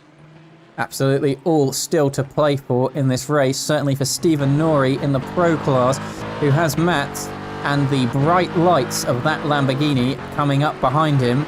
It's looking like Matt's is, when he makes a mistake, he is able to gain that time back within a couple of laps on Stephen. So I'm definitely going to be watching this battle for the rest of the race. Another battle to keep your eyes on the left-hand side is that battle for the lead of the Pro-Am class. 3 seconds is covering the top 3 there. And Timo Gartner might be pulling away a little bit, but he's not shot away like maybe we thought he would. It looks like Phil Bauer may have caught his stride. He has actually taken the fastest lap away from Timo, running a 1:54.9. So that puts him, we're only looking at maybe a 1/10 of a second, right? So it's very, very close. But still, if it's enough to take that fastest lap away from him, it might be enough to catch him. Absolutely, and we can just see Matt's, he's gone a bit wide there, but he is getting ever closer to Stephen here. And I can't help but feel we are going to see a move between these two very soon. And, I mean, if you're looking from Matt's point of view, if he thinks he has the pace to have after Robin Wist has a podium on the line. Because I think you're right. I think for Matt, it's going to come down to, is he able to get by him, but still keep it clean enough to make that he's gap? not going to be able to do that. Watch him lose it. Commentators curse, it's looking like. Absolutely. It's happened again. What happens on the exit here? He just gets a bit of a slide. Is he going to hit the wall? No. He's lost his rear. He had saved it so well as we came out there, and he managed to get it facing straight again. As you can see from here, he's just gone. Whoops. Yep. It looks like he started to lose it when he got onto the curb, and with the way these curves are here, if you start to lose it when you're on it, you'll kind of see his car bounce when he comes off, and if you're not stable when you hit that bounce, it'll shoot that car around before you even know what's happening. Absolutely. I want to see that on board just one more time. He just gets a bit of oversteer and onto the curb.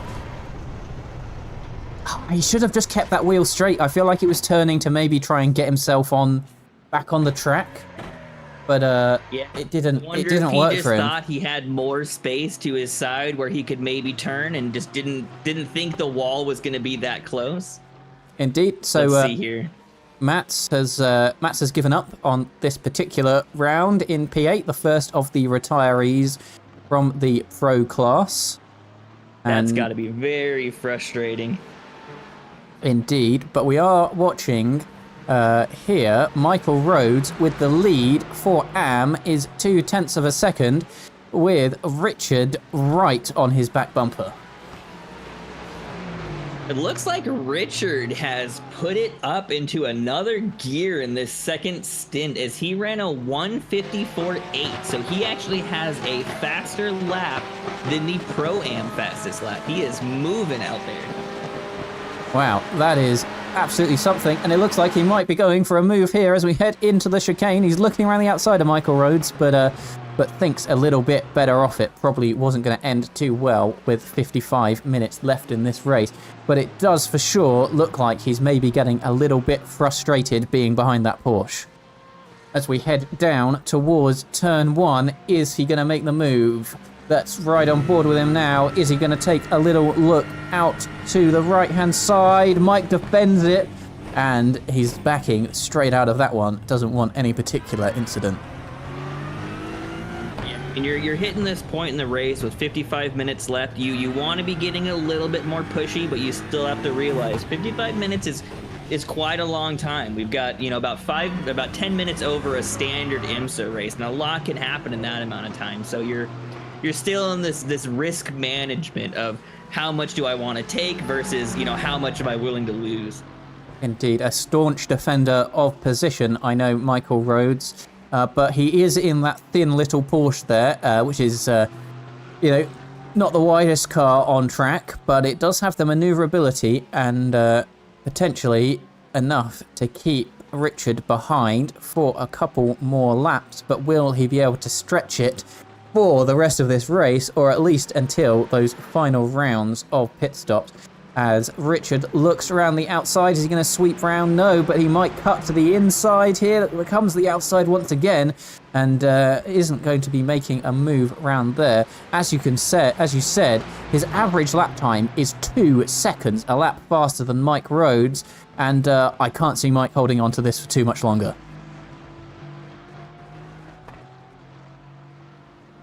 As we head up towards the chicane once again, is Richard going to try a move here? He looks a little bit far back and a little bit too risk averse at this particular moment in time. Of course, all this battling is going to be bringing in from a little bit further back Heinrich, 13 seconds behind, but the longer they battle, the closer he will get, especially when he's got a faster average lap than Mike Rhodes, who does indeed improve on his average right now, but is still about 0.8 of a second slower.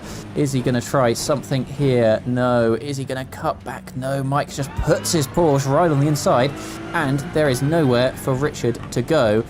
As I can see, the battle is actually heating up in the AM class as well. Phil Bauer has been gaining on Timo here all the way through the stint since they came out of the pits, and it looks like he's got the pace on Timo.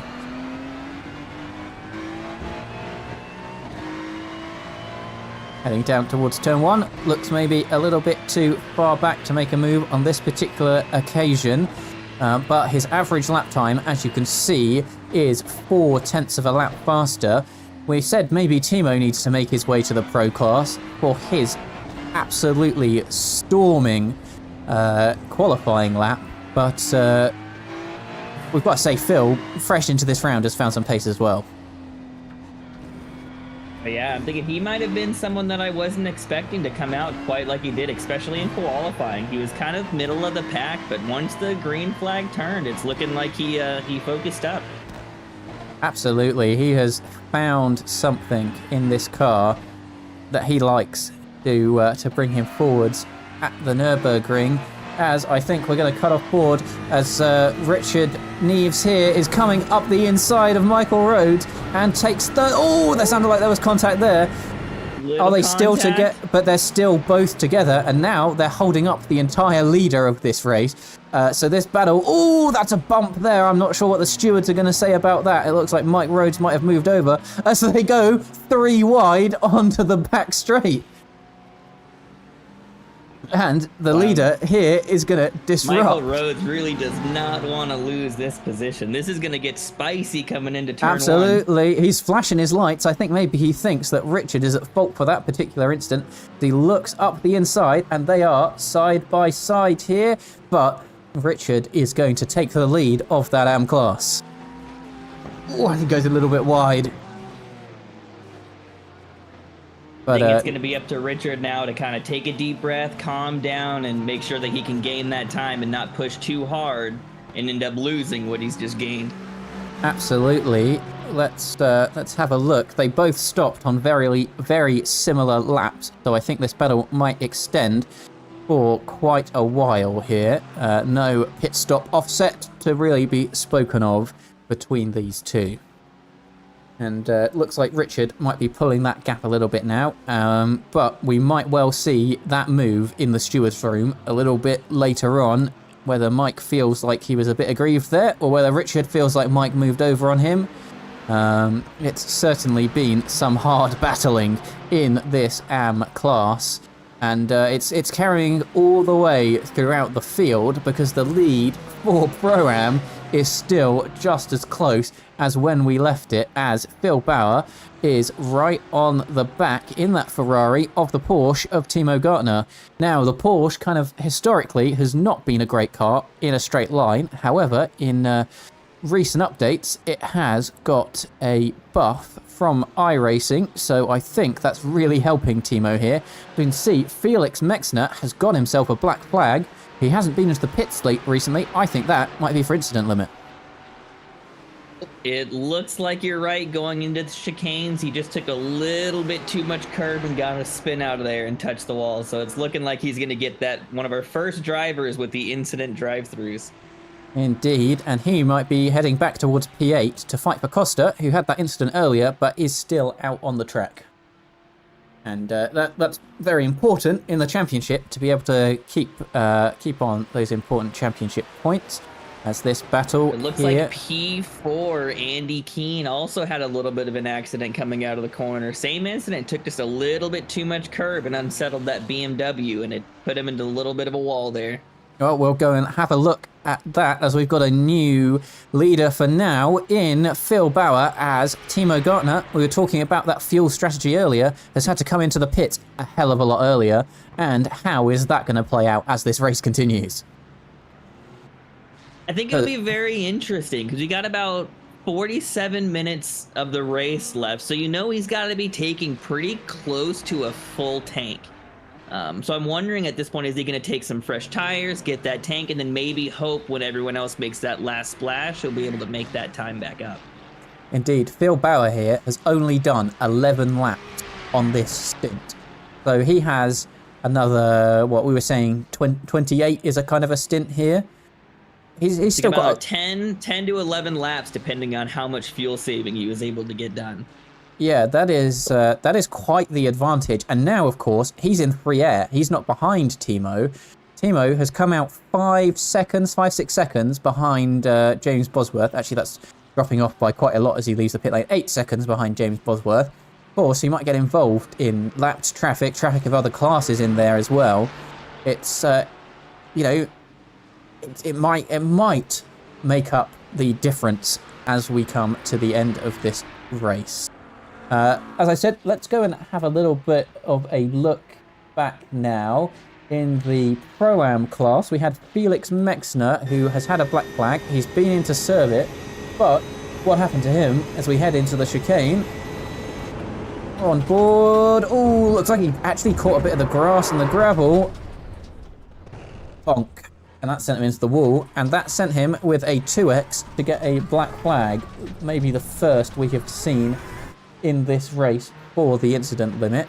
I want to have another... Looks like Yao is not far behind as he's collected himself a drive-through for penalty reaching as well. Wow, I've just seen he got an off-track, so he must have been close for that. Let's have a little look at what happened to Andy Keene, you mentioned. He had a bit of an accident here in that Greg's livery car. He went wide, and it just kind of slid him into the wall, straight nose on. But actually, the damage doesn't look too bad for what could have been a horrible crash if it went sideways. And actually, the BMW and a lot of the bigger cars like these tend to have a pretty tough front end. So if you can hit it pretty square, you can get away with minimal damage. But if you hit it on the side or near the tires, you're almost sure to get some suspension or wheel turn in that.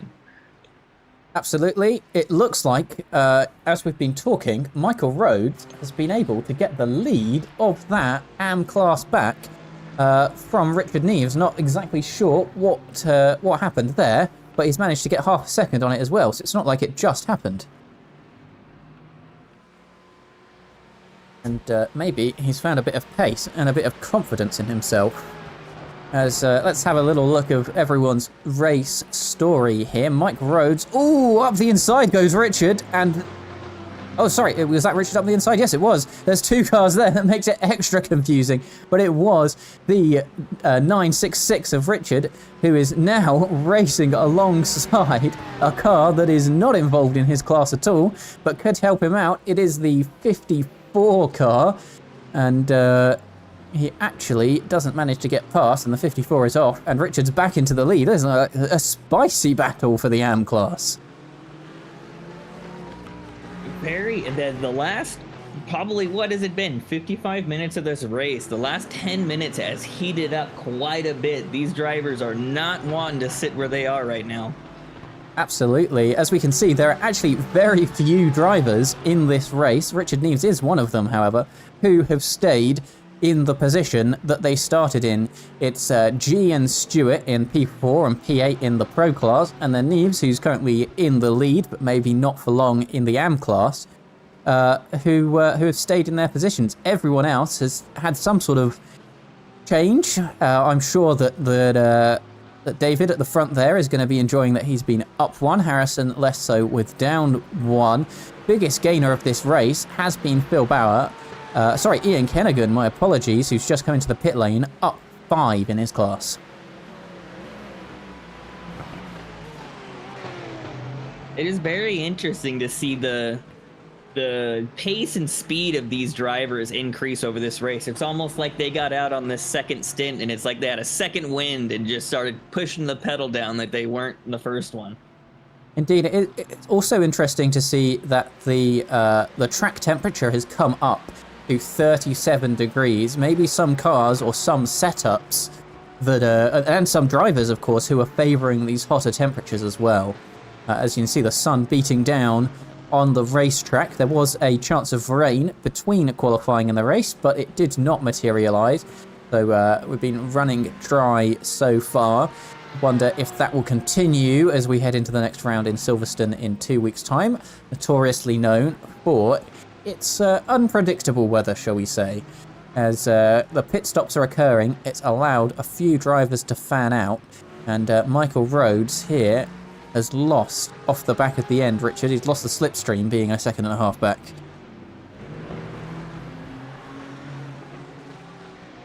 All right, so it looks like Timo has got himself back up to 4th place after getting out of the pits. He's got about a 57-second gap to fill at the moment. So we'll see what is it. Let's see, the pit times have been right around that 56 to 57 mark. So as it stands, if Timo can keep it out and the times stay where they're at, him and Phil are gonna be having a very close battle at the end of that splash.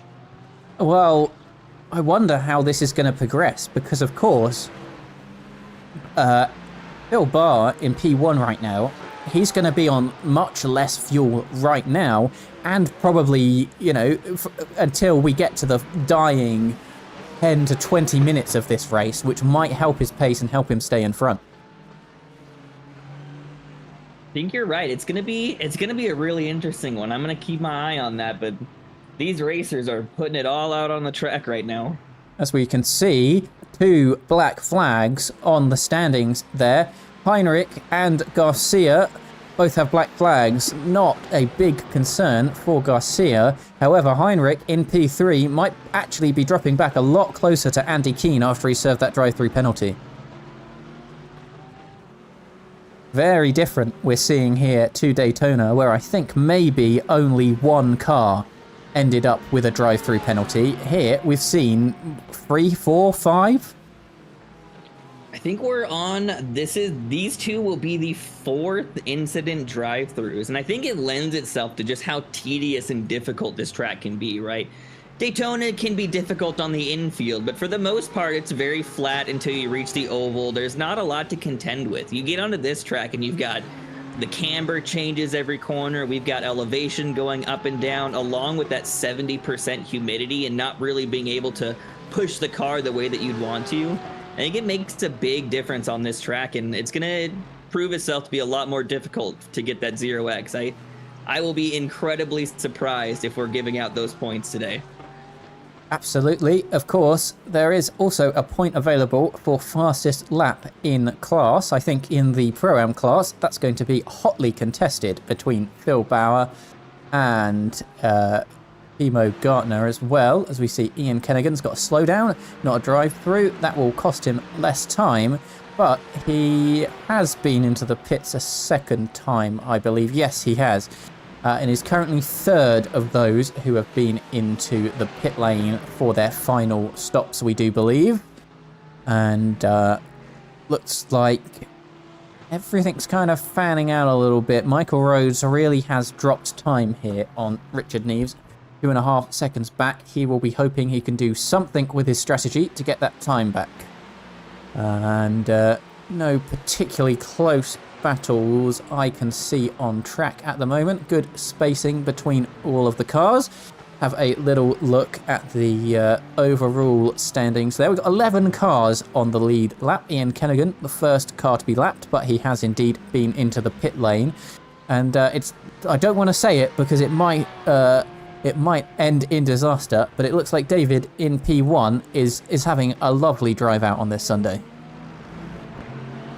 Yep, he's been able to extend that gap out to 9 seconds now. So it looks like unless Joe's able to close that up, it's going to make that last ending battle that much harder for him to get past David. It's looking like it might just be slipping out of his hands. Absolutely, and we've still got 21 cars running in this race, Matt's being the most recent car to retire. Everyone, we're seeing a little bit of a repeat of Daytona here, where everyone's kind of calmed down a little bit, and we're not really seeing any crazy moves or crashes, as Richard Heinrich, I think, is now into the pit lane for his stop rather than a drive-through penalty. He drops behind Andy Keane. And Michael Rhodes is back in the lead. Oh, it's looking like Richard Neves might have had an accident out there. Indeed, I think I just saw that. I saw Michael Rhodes come back into the lead of the AM class. Let's see what happened to Richard. Coming down here towards the hairpin. He gets on there and he just goes for a spin all by himself.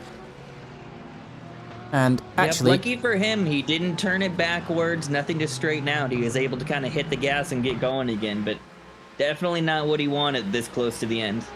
Indeed, and that, we were saying Michael Rhodes had dropped behind him by a couple of seconds, and how might he get it back? Well, he's got a good amount of time now between himself and Richard Neves. He has got just over 1.5 seconds, and we saw how aggressively he was defending in the opening part of this race.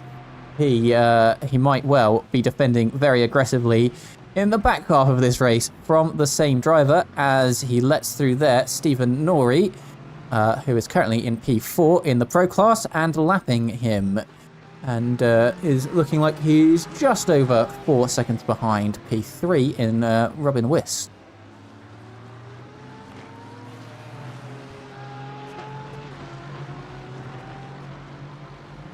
Now that gap, with that lap car coming through, has come down to 0.6 of a second, so maybe Michael Rhodes will not be feeling as comfortable as he did when he saw that Aston Martin sideways in the gravel, as he is right on the back once again. I'm actually surprised. I think that was a very short amount of time to close up that gap from that spin. It does not look like it affected him at all whatsoever. I think he might have got a little bit lucky with his spin, if you can say such a thing, where he had let through the lapped car during his spin, and it was behind Michael Rhodes. And of course, Mike Rhodes, he had to give up a bit of time in turn 1 to letting that lapped car through. So if you can have a spin, I think he's probably had the luckiest spin of the race. I think you might be right there. If I was going to have an incident, that's the one I would want to have. As it has quite obviously not cost him any time in this race. He's 1/10 of a second, and Mike is pushing him out towards the outside. He has to go on the grass, but does he make it through? No, he doesn't. What a defense from Mike there, from looking like Richard had the run and would be well in front of him. He kind of gave him respectful room, but he went on the grass. Yeah, these two have put up quite an interesting fight this race. I'm actually very surprised at how this is going, but I'm loving to see it. Richard down the inside into turn 1. Is he going to make it stick? I think he might, but Mike can get more speed around the outside. He runs over the white line a little bit. And now he has the inside. He's right by his corner. Is he going to stay ahead as we head down? He's going to have the inside line, but he's going to get blocked off there by Richard Neves. And Richard is back in the lead of this race. Wow, what a couple of turns there. Absolutely. As Richard gets past some lap traffic, so does Mike right behind him. I feel like Mike is going to have a bit of fire in his belly now. And, he's gained the lead back a few times in this race. He's going to want it back again.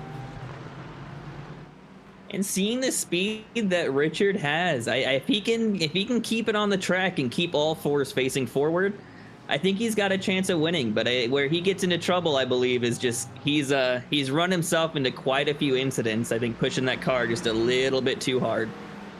Yeah, absolutely. And we can see how the pit stops are going to shake out within the next 20 minutes or so as well. Now, one of the things that will absolutely ruin his race is if he ends up speeding in the pits and with a drive-through penalty. So doesn't want to see that as he now extends his gap to a second in the AM class there. And looking pretty stable elsewhere. Michael Rhodes looks like he's about to be lapped by P5 in Robin Wist there, who has taken a pit stop. And Michael Rhodes, he comes into the pits. He might well be trying a late race undercut to get out of all of that traffic. You know, that might be the best decision. He had a lot of some of the quicker cars and mixed traffic coming up behind him. If he can get in, get some fresh fuel, take a breather, and come out into some fresh air, he might put himself into a good position. Indeed. Now he comes to a stop in his pit box. I'm intrigued to see, is he going to try and come out with a little bit less fuel than his rival to try and get back in front of him after these pit stops finish up. Richard Neves now has a lovely clean track in front of him, but he has a few lapped cars or lapping cars coming up behind him, which might slow his pace. Have a little look at his reverse cam. You can see Robin Wist, who has been in the pits for his second stop down in P5, is going to be coming up pretty quickly on him, I think. And hopefully in a place that is advantageous for him. Mike Rhodes comes out of the pits. He's still in second place after that black flag earlier in the race for Andy Keane. I think he can feel pretty confident with being on the podium. I think you're right. Everything seems to have shaken out. It's like we got a couple top positions that are battling out, and then behind them, everyone's got a pretty good gap to the field behind. Indeed. Now, the most interesting battle that might be going on as we get later into this race is Timo Gartner is still about 56 seconds behind Bill Bauer, who is going to have a short pit stop at the end. Of course, it's only going to be, what are we looking at now? We're on lap 47 of a projected 64. We might drop one, but probably not more than that. He's probably going to have to fuel for 10 to 15 laps at the most.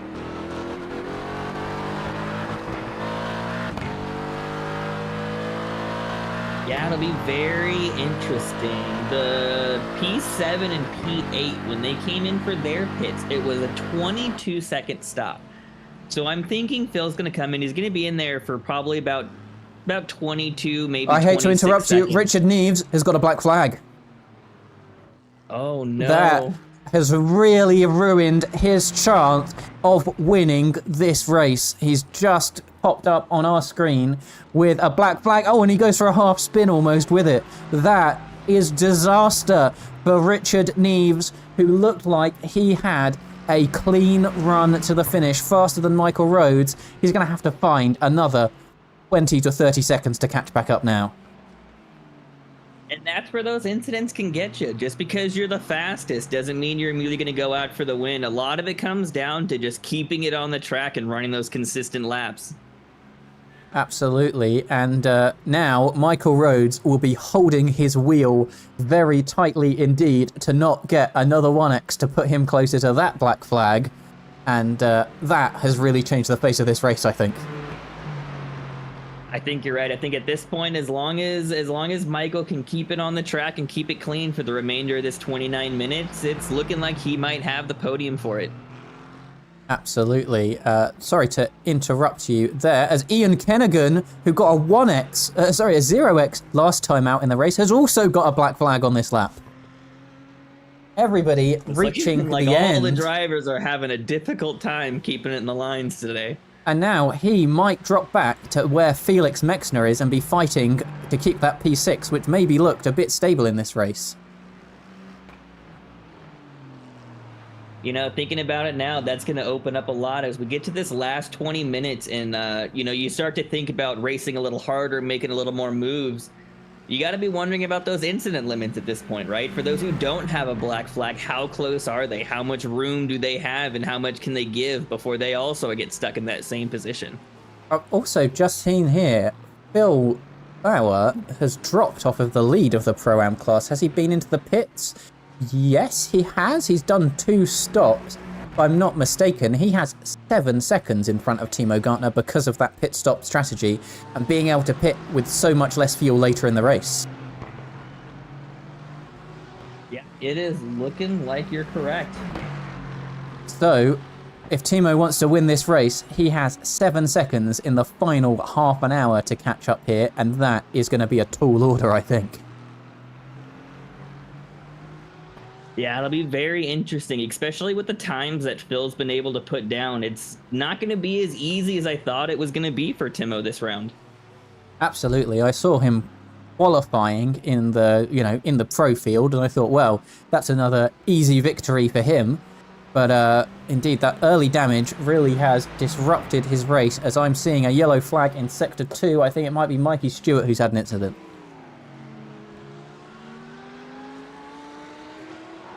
Ooh, that's horrible. He just got a snap on the exit, but managed to keep it out of the barriers quite nicely. And he's currently last of those running in the pro class, so he hasn't lost anything in terms of position. Maybe just a bit of pride out of there. I think you're right. Last week we had Lucas that was having a lot of trouble in that Lamborghini. This week we got Mats that had a DNF in the Lamborghini. Mike's also been having some trouble in the Lamborghini as well. So you gotta wonder next round if they're really going to be thinking about switching those cars. It does not look like they're having too good of a time out there. Absolutely. It doesn't look like the Lamborghini is a nice car to drive, especially as we see the rounds progress. Richard Neves is coming into the pits now, but it looks like he's come in for his fuel pit stop. Now, this isn't going to count for his drive-through, so next lap, he's just going to have to come straight back in, because I think it's been a good couple laps since he got that penalty. Kind of interesting, because he's going to come out on cold tires, get a little bit of heat into him, and then he's going to have to drive through the pits again at that slower 60 kilometers an hour. So those tires are going to cool right back down again. Yeah, absolutely. That is a interesting decision from him, but maybe he thinks he'll lose less time overall compared to if he was in the pits on hot tires, and we'll have to see, because Mike Rhodes actually 10 seconds behind him on the track. Of course, Richard's going to have those cold tyres. Mike might make up 5 of those seconds, but he managed to pull quite an advantage on him, and he's going to be very disappointed when he comes back into probably Andy Keane, who's... Oh, there's a spinner in the background. I don't know who that was, but that car was not facing the right way, and I think it might be Mikey Stewart. Like Mikey, once again, not having a good time in this Lamborghini at all. Just looks like he locked the rear brakes to me. I think that he might be changing that car, despite the 15-point penalty for next round. Yep. I think you might be right. You hit a certain point where is it worth losing 15 points in one round or losing 15 plus every round as long as you keep driving that car out on the tracks? Yeah, nobody looks like they are having a good time in the Lamborghini. As we said earlier on, Mats is out. Lucas last round was having a terrible time with it. I think it might just be worth losing the points at this stage, unless a mid-season bop magics it back into contention somehow. But I don't think the problems are particularly with speed in that car. It's the controllability. I think unless you can bop the other car's handling, and it's looking like the Lamborghini might not be a great choice. Absolutely. I still don't see Richard Neves into the pit lane. Oh, he looks pits like now. He's coming through just now. I was getting slightly concerned on his behalf, because if he didn't serve that penalty this lap, he would be disqualified from this race, and that would be a lot worse than the 20 seconds or so he would lose from his drive-through. Andy Keane also in the pit lane, currently P3 in that AM class, and is the final one in AM to make a pit stop. Keep an eye to the top 3 currently of Pro, Schilling, Harrison and Nori. They are pretty equidistant between each other, to be honest. 11 seconds and 22 seconds back. is a pit stop or a drive-through going to make a difference in that particular battle, as our new AM leader by 14 seconds to Richard Neves is Michael Rhodes. I think even with Richard's pace, it's going to be a tall order for him to make that up again.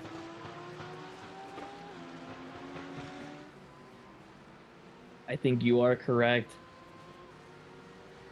Indeed. Having a little bit of a look, it looks like Timo Gartner has made quite the inroads on Phil Bauer. He's looking like maybe he's 3 seconds or so behind him now. He's just on the back of Bosworth, who has yet to make his final pit stop in this race, but is now coming up to 3 seconds behind what we believe to be our net Pro-Am leader in Bauer. Let me see if I can find him on my display here. He'll be in here somewhere. Well, there's Bosworth, who's in that battle, who currently has a lapped car in front of him.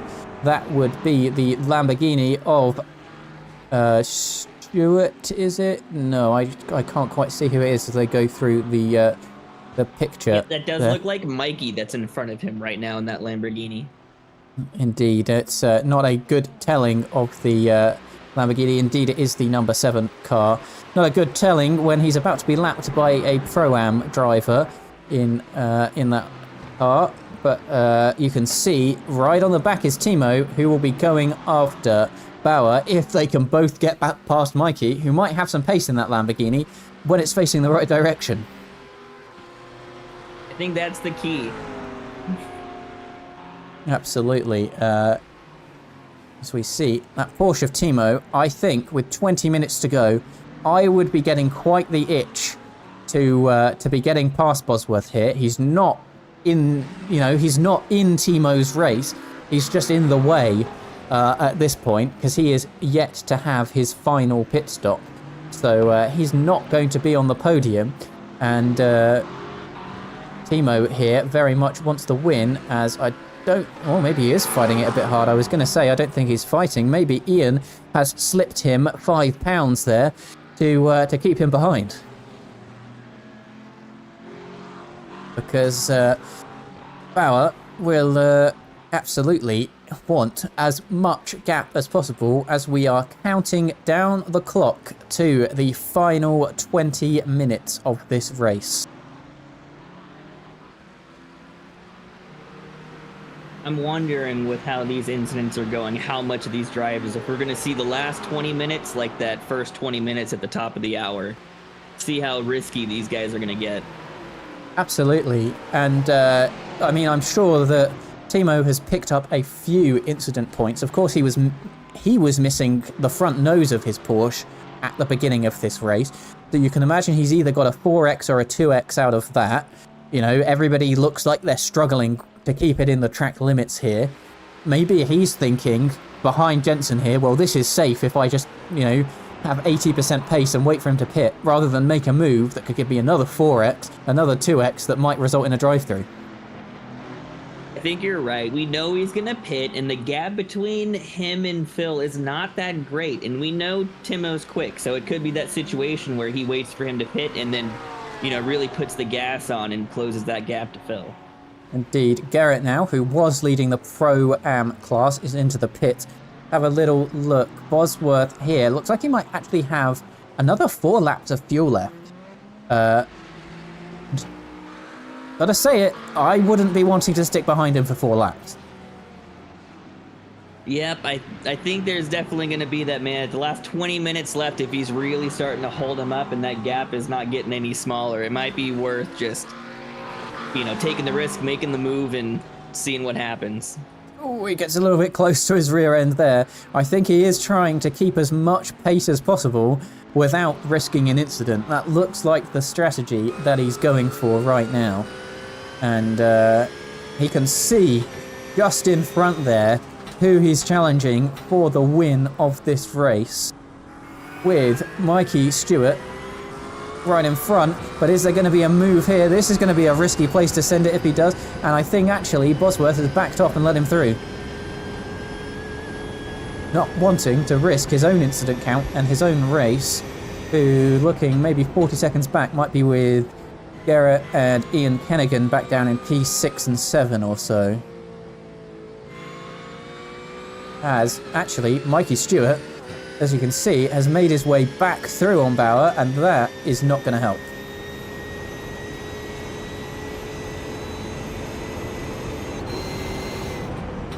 Down into the chicane. Very interesting to see how Mikey affects these fights here. Absolutely, you can see there the 966 right in front. Is he going to even try something? This is really interesting because we've got P1 and 2 in the AM class and P1 and 2 in the Pro Am class all fighting each other while all being within a few seconds of each other and having Mikey between them. Indeed, this is the real essence of endurance racing, I think. Everybody's kind of close together and fighting. Behind, not to interrupt you, we've got David and Joe, P1 and 2 of the Pro class, just about 2 seconds behind them. And that is going to be very interesting. If I was up there now, I'd be thinking of getting past as Timo comes on the 966 class here. And he's around the outside. I am not completely sure why my standings thinks he is behind. Oh, my apologies. I was looking at complete wrong car. That was Richard Neves he was passing there. I've been following the wrong car for quite a while. That's my bad out of that. He's actually got quite a few seconds to make up.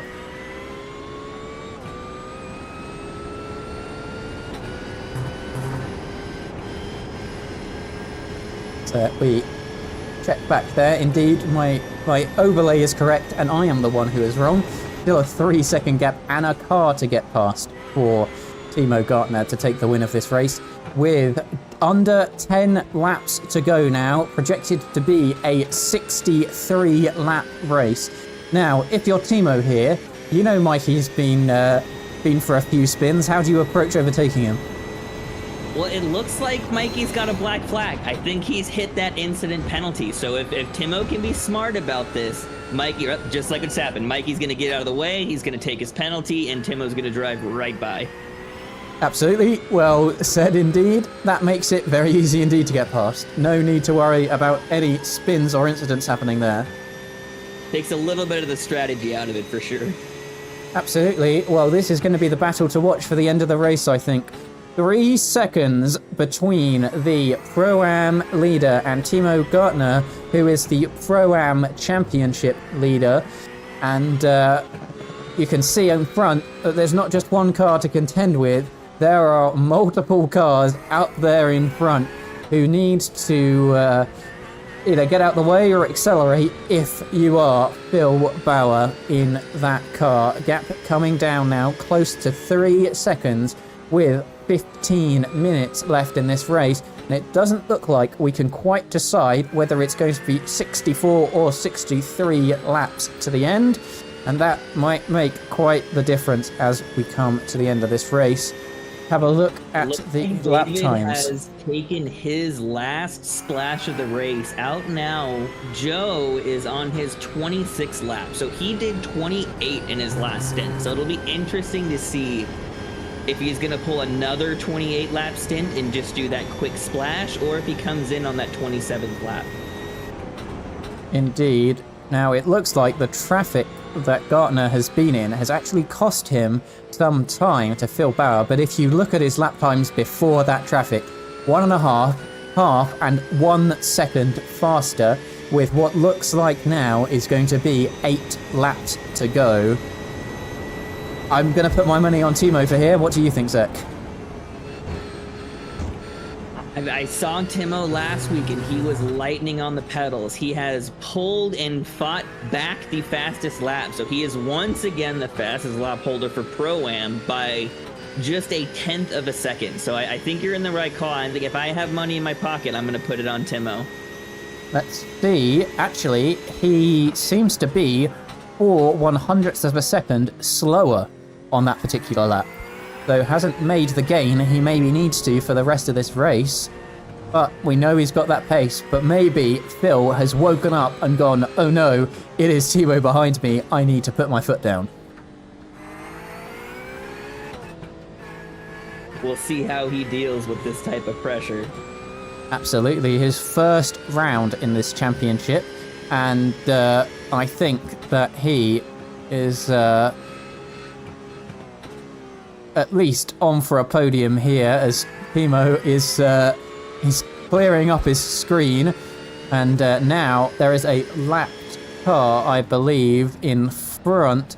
I don't think it is lapped. I think that's James Peace, who has just gone a bit slower and is in the pro class. And don't believe this is for position, but I will have a little look now. Indeed, actually it is for position with the pro class driver of James Peace here. And I think he might be slowing Phil up a little bit, because I've just seen them get closer and closer together from Timo's car, so he's going to be wanting to get past quite sharpish, I think.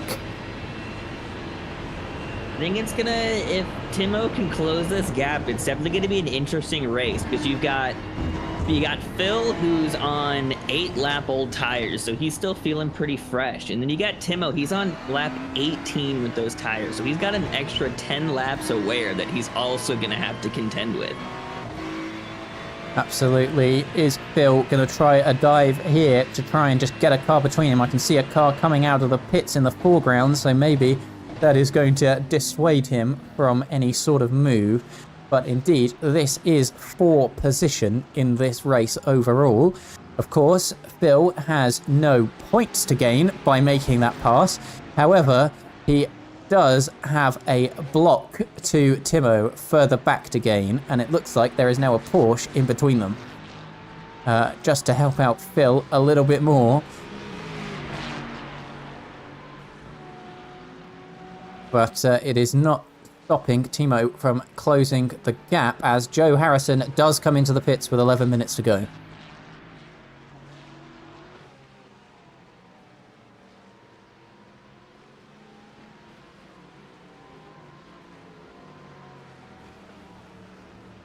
Phil looking looks like a little... after the pits, Joe is about 10 seconds behind.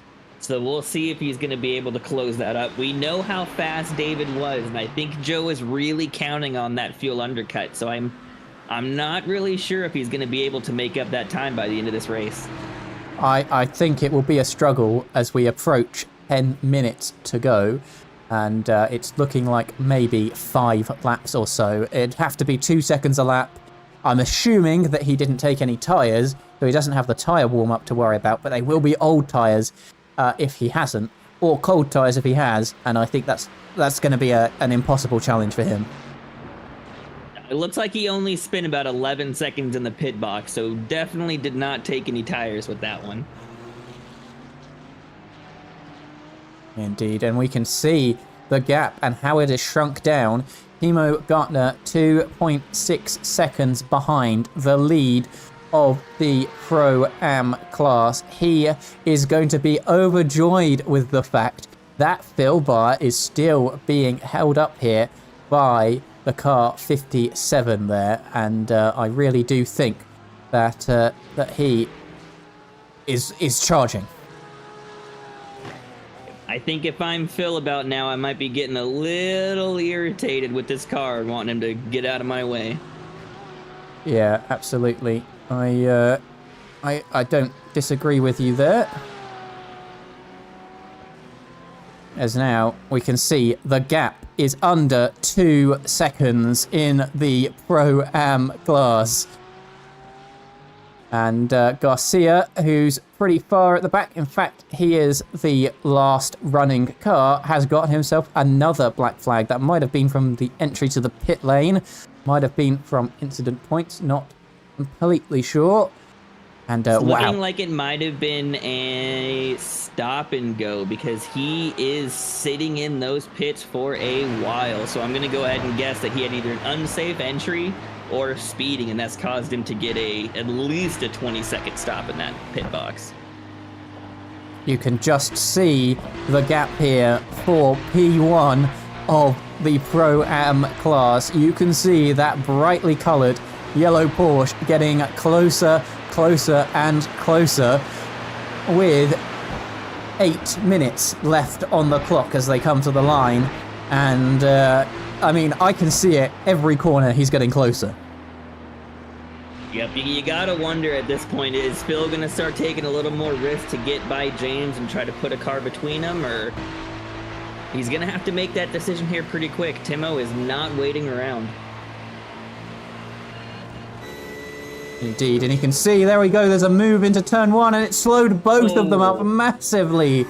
And that has got to be music to Timo's ear as the gap comes down to 1.5 seconds or so. Now, what's important for Timo is he needs to get past James ASAP.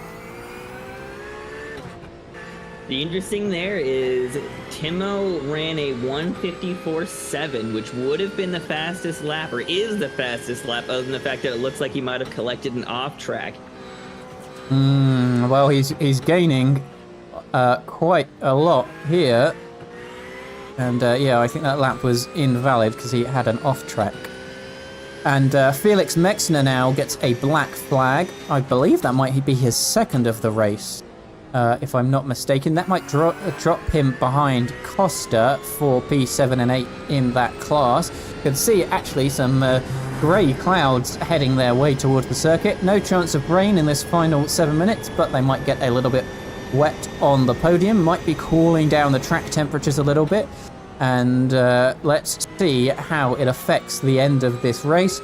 As we were mentioning in the pro class, Joe Harrison has dropped a further 2 seconds since that pit stop, so he's not going to be making a challenge on that pro win, and I think everybody in that pro class is just too spread out to make any sort of gains in the final 6 minutes of this race. So you can see on your screens directly in front of you is James Peace. He is in the pro class and is not fighting for any points or positions here, but right in front of him is Phil Bauer, newcomer to this series in round number 2, and he is fighting for the lead of the Pro-Am class.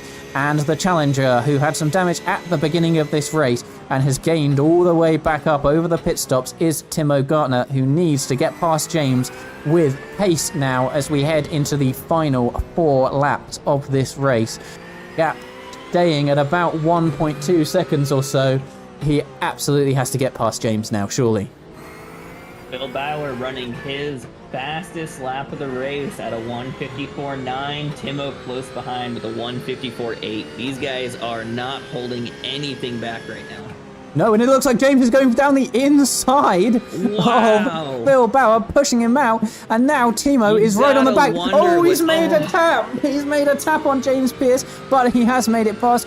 We'll wonder if the stewards are going to have a little bit of a look at that one, because he has now made his way past James by giving him a little tap, and how are the stewards going to view that one? The contact wasn't great, but it has made a big difference in this race. It does make you wonder what... You know Phil was going to make the move, but you got to make you wonder what was going through James' head there, not just kind of lifting a little bit and giving up that position. We know he's got nothing to fight for. There's the next position ahead of him is quite a ways away. So I wonder what was going through his head there. Yeah, I mean, he is more than entitled to defend his position there and keep it. And Timo coming through, I feel like he was a pawn in the game there of this battle. And Timo just kind of pushed him out the way. I can see it from both sides. He's not in the fight, but he is entitled to just keep his car driving around the track.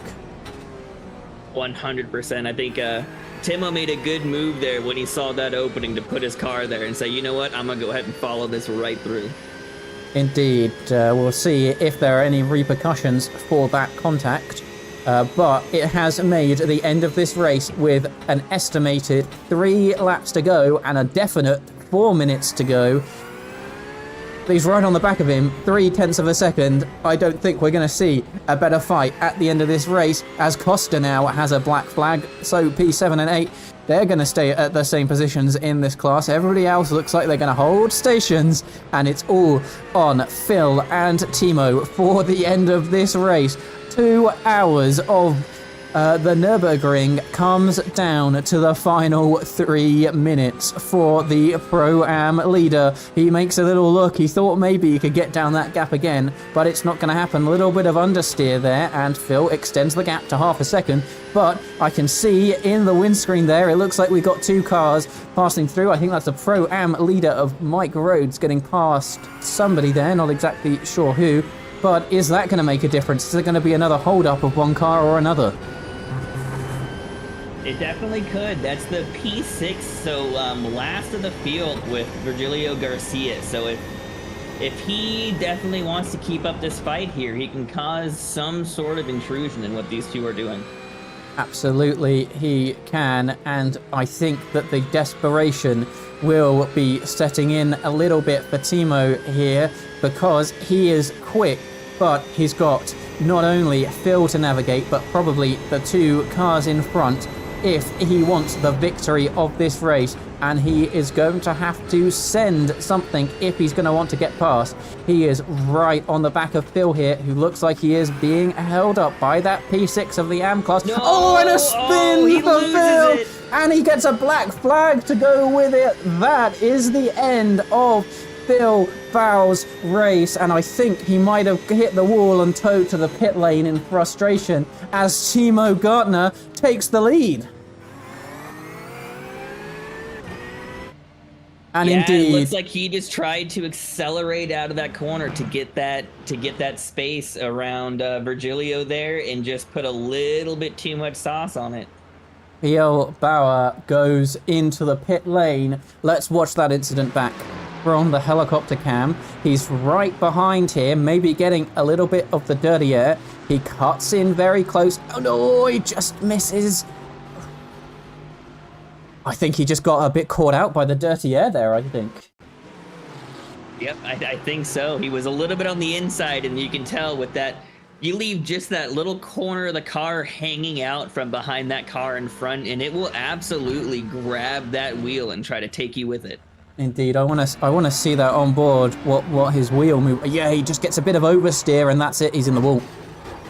What a disappointment for Phil. He had such a good race up until now and was fighting Timo for the lead of that Pro-Am class. Ian Kennigan's got a black flag with with Phil Bauer, and it looks like Jeffrey Damon's got a bit of a blinking car in front of him, but it's not going to disrupt his position. 20 or so seconds behind the lead, but I think Phil will be absolutely gutted with that. I think so. And in the last couple minutes, that is definitely not what you want. He's going to be feeling that one. Tom commentator cursed Phil. Oh, what a shame, because I think he's going to stay in the pit lane, maybe out of frustration there, and I think he might drop down even as far as P8, because he's still, even if he comes back into the race, he's got that drive-through to serve. As the race enters, I think what's going to be its final lap, or maybe that is the end for David there. There's only 18 seconds left on the clock. I think this is the final lap of the race, potentially, as David comes around the corner. Is he going to do a celebration? No, he's not. I think we might have another lap to go, potentially. We just hit the 0 second, so it looks like this is going to be the last lap. This is the final lap of the race then, everybody. For this, what I can only say has been a very exciting round 2 of the Darkwing Racing Endurance Championship. We have seen such a fight for every single position. We've seen Stephen battling up in that pro class. We had the fight between Timo, the comeback from having that damage early in the race, and coming back into P1 of that Pro-Am class. We have had the heartbreak for Phil Bauer, who is now in P6. And I think I'm just seeing Bosworth and Garrett might be fighting at the very end of this race in the Pro-Am class for a spot on the podium. The drama is not done yet. Yep, I think you're right. Samuel was able to get past Bosworth. He's in P3 now, and they've got about a half of a second gap. So we'll see what's going to happen in these final corners. maybe Bosworth has had to do a bit of fuel saving. Maybe Samuel's had this pace in him the entire race. Let's find out, as I think maybe the gap is just dropping far too back here for Jensen to make a move, because his last opportunity is really going to be at that chicane, and that would be a dive bomb and a half. I think you're right. Let's see if he can do anything at all in the final sector. I'm expecting the checkered flag to come out now as Jeffrey Damon crosses the line for P2 in the Pro-Am class. Richard Neves, P2, he was fighting pretty hard with Michael Rhodes until he got that drive-through penalty. And with this battle, David Schilling crosses the start-finish line to win another round of the Darkwing Racing Endurance Championship. And in this battle, it is Samuel who takes the victory of a podium place over Jensen Bosworth. Who else do we have left to come across the line? Ian Kennigan will take P5 in the Pro-Am class. Heinrich takes the podium in Am. Richard Keane, P4. We're looking at G, who is taking P5 in Pro. And there we said, Ian Kennigan in 5th place there. And I don't think there are going to be any last-minute changes as we come to the end of that race. How did you see it, Zach? Man, this was a great race. I don't think I was expecting to see the Pro-Am get as close as it is, and I am absolutely heartbroken for Phil right now. Phil there officially finishes P6. That must be so disappointing after leading the majority of this race with Timo and the battle coming up behind. Wait for our final drivers to cross the start-finish line before we go to the podium, and then afterwards we will come over to Tom Critchell for his driver of the day in this race, as we're just waiting for the final cars to cross the line, and they have indeed.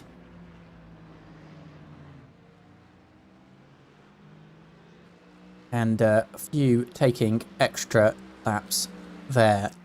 So let's bring ourselves immediately over to the podium of our classes.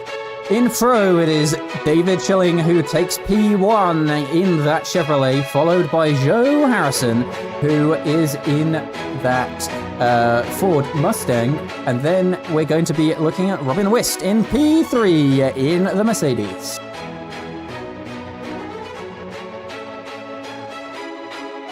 It is Timo Gartner in the Porsche who leads the way in the Pro-Am class, followed by Jeffrey Damon doing well in a P2 and Samuel Garrett in a P3 in the Lamborghini.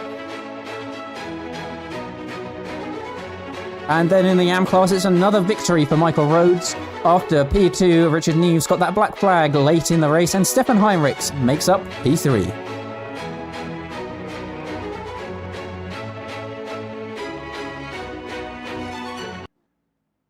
Okay then, well, let us bring in Thomas Critchell, who is here to talk about his driver of the day. Tom, how are you doing this evening? Hello, I'm doing very well, thank you. How are you boys? We're doing well. We've had a busy 2 hours of racing, let me tell you. I've seen. It has been very busy indeed. What's your thoughts on the race? And then afterwards, give us your driver of the day. Well, I thought that race was very entertaining. Lots of battling. Lots of defending for position, even as early on as, 15 minutes in, wasn't it? I very much enjoyed it. It's been a tough call for driver of the day, though. I have to say, shout out to Phil Bois, because it was looking like it was going to be him, but with that spin out on the last lap and the fall to P6, I just don't think I can give it. I can't award it to him, which is a real shame. He was on for a brilliant result there. It was tight. I thought about David Schilling. He had a bit of a bad start, fell back to P5, was it? P4 perhaps, fought through, and then really showed his pace like in Daytona, and went and won it by quite a margin. But I think that a more deserved victor of my driver of the day is Michael Rhodes. there was a lot of battling down in the AM class, and this is an endurance format. In endurance, you've got to avoid the incident points. You've got to keep it clean. You've got to keep any damage away from your car, and he's done exactly that. The other competitors struggled to do as sort of as clean as a race as him, really, and he started down in P5 as well. So he's gained the most positions of any other driver that I can see as well. So I think a worthy winner, Michael Rhodes. Well done. Well, congratulations to Michael Rhodes. We will be talking to him shortly. I can see he is in the winner's lounge, as well as David, who we missed by accident last week. So we will be making sure to talk to him as well. Well, thank you, Tom, for your nomination of Driver of the Day. Of course, you're driving in the championship. Are you back with us next week? Next week, 2 weeks' time. Is next round Silverstone? It is indeed. I do believe I'll be back for that one then. Yeah, it was quite painful to be at work for the first hour of this race because I was just so close to being able to get involved. But back for Silverstone, quite excited. Not sure how the Porsche is going to handle it. I've never really driven there at all, really, let alone in the Porsche. So we'll do a couple of practice sessions. We'll find out how it is, and hopefully I can take the challenge to David Schilling because this domination must stop. Well, thank you very much, Tom. We shall speak to you a little bit later on in the championship. Cheers, boys. Love what you're doing. See ya. Perfect. So before we head to the result this evening, let us say thank you very much to Zach for joining us, who needs to head off now. Thank you very much, Zach, for joining me in the commentary box. It's been a lot of fun. Yeah, it was a great race. I'm looking forward to Silverstone, and we'll see all you racers there. Thank you. Absolutely. Thank you very much, Zach. And for those of you out there, please do remember that the next round is Silverstone in the same place at the same time in 2 weeks' time. So please do join us there. And before we head to the interviews, let us remind ourselves of the overall standings in this race. As we can see, David Schilling takes the lead with the fastest lap, 33 points for him, followed 13.5 seconds behind by Joe Harrison, who picks up a lovely 25. Robin Wist, 23 seconds back, but 22 points, with Stephen Norrie in 4th and 19 for him. Michael G in 5th place, a lovely 17 points, and James Pearce, 15 points, with Mikey Stewart 14 behind. Mats did not finish the race, so scores 0 on this particular round. Heading to the Pro-Am, as you saw, Timo Gartner on 33 takes the win and the fastest lap, with Jeffrey Damon, the only car remaining on his lap, 20 seconds behind with 25 points. Samuel follows in P3 in the 47 car, with Jensen Bosworth behind, as we saw in that exciting last lap battle. Ian Kennigan will be a bit disappointed after finishing on the podium last time round. He takes a P5, but still 17 points to go with it. And Phil Bauer, with that unfortunate spin, takes 15. Felix Mexner follows behind on 14, and João Costa in 8th with 13 points.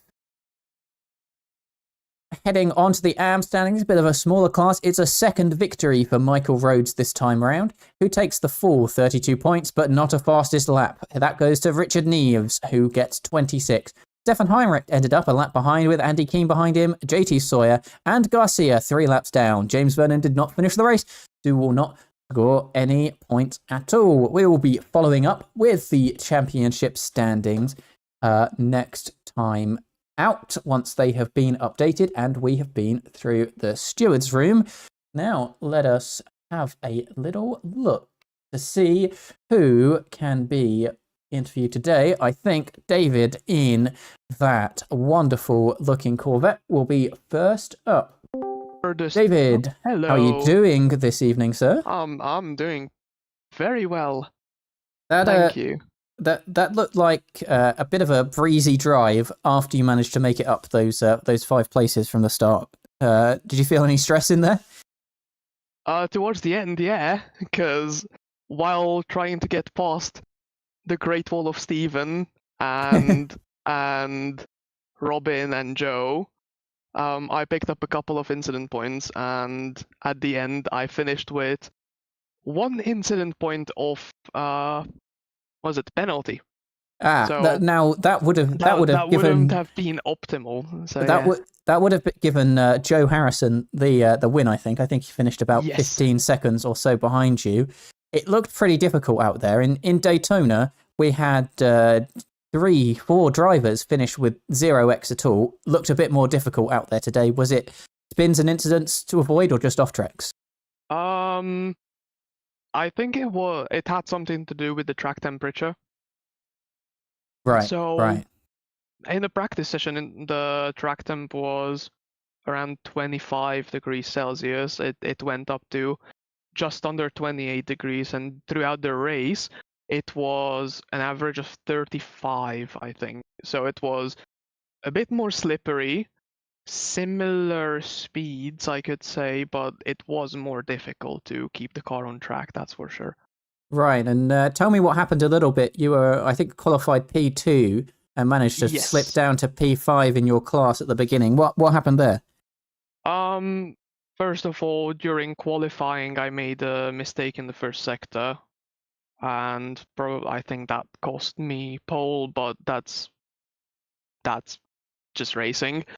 I don't know at the race what happened, because I was trying to match the safety car speeds, and the right lane just started pulling away from me, and I don't know about the rule. I don't know if it's exactly within the rules that you can basically get to your own speeds and then control the pack, or keep yourself to the safety car speed limit. So I was like, I'm going to just keep myself to the safety car speed limit. And I think we might be seeing a stewards protest in one way or another after that, and maybe some post race penalties if that is not allowed. I don't have the rule book in front of me to clarify exactly what's on, but it's 2 victories in 2 rounds. You've got to feel pretty good for the championship. Yeah, you could say that. You could say that. I think fastest laps in both races, but I'm not sure. Well, also, yes. So that's an extra point. Indeed, So... and Tom Critchell has come in with the threat of trying to at least take 1 victory off you. So maybe it won't be so easy in next time out in Silverstone. I'll be looking forward to that. It was fun battling with him at Daytona. Indeed. Well, thank you very much for joining us. We will move on to Timo next, but thank you very much, and a great race from you. Thank you. We'll be joined by our race winner, Timo. Now, how are you doing, sir? That looked like quite the battle out there. Yeah, I'm fine. I'm like quite lucky. I think I didn't expect to win this one after my crash at the 4th or 5th lap. Yeah, so... we missed what happened there, and we kind of rejoined you missing your front bumper. Did you have a crash with somebody, or just into the wall? So I think lap 5 or something, the first corner, the guys in front of me were a bit slow. I didn't expect them to be this slow, and I went into the back of Jeffrey. So he had some damage. That's why he lost a lot of time, and I lost my front bumper and needed to pit early as well. So yeah, it was a bit unlucky. Right. Yeah, but then we were speculating that from that damage, that kind of led you to pit a bit earlier during the race, and it kind of offset you from everybody else's pit stops. Yes. I was just trying to stay out until I can finish the race with just 1 more stop, so I don't need to do 1 extra. So yeah, and it means that you had to fight through quite a few cars, make up quite a lot of time. Yeah, I had quite a lot of traffic, but throughout the field, I was working together with Jeffrey quite nice for some time. Because he also had damage from the beginning, and he was also on another strategy then. And it felt like a little bit it might come down to the last lap and a send down the inside somewhere for Phil. But you've got to feel for him on that last corner after having such a good battle throughout the race. He just kind of spun it into the wall all by himself. I'm sure that's not the way that you wanted it to end, but it did end with you in front, which I guess is good for your championship hopes. Yeah, I think I got quite lucky there because I caught up to him right at the end, and then he just I think the lap before he already went off the track once. I think because like he did just splash and dash probably at the end. His tires were like pretty much gone. So Yeah, I saw him saying that he didn't take any tires on the final pit stop, and yeah, and they were getting quite hot.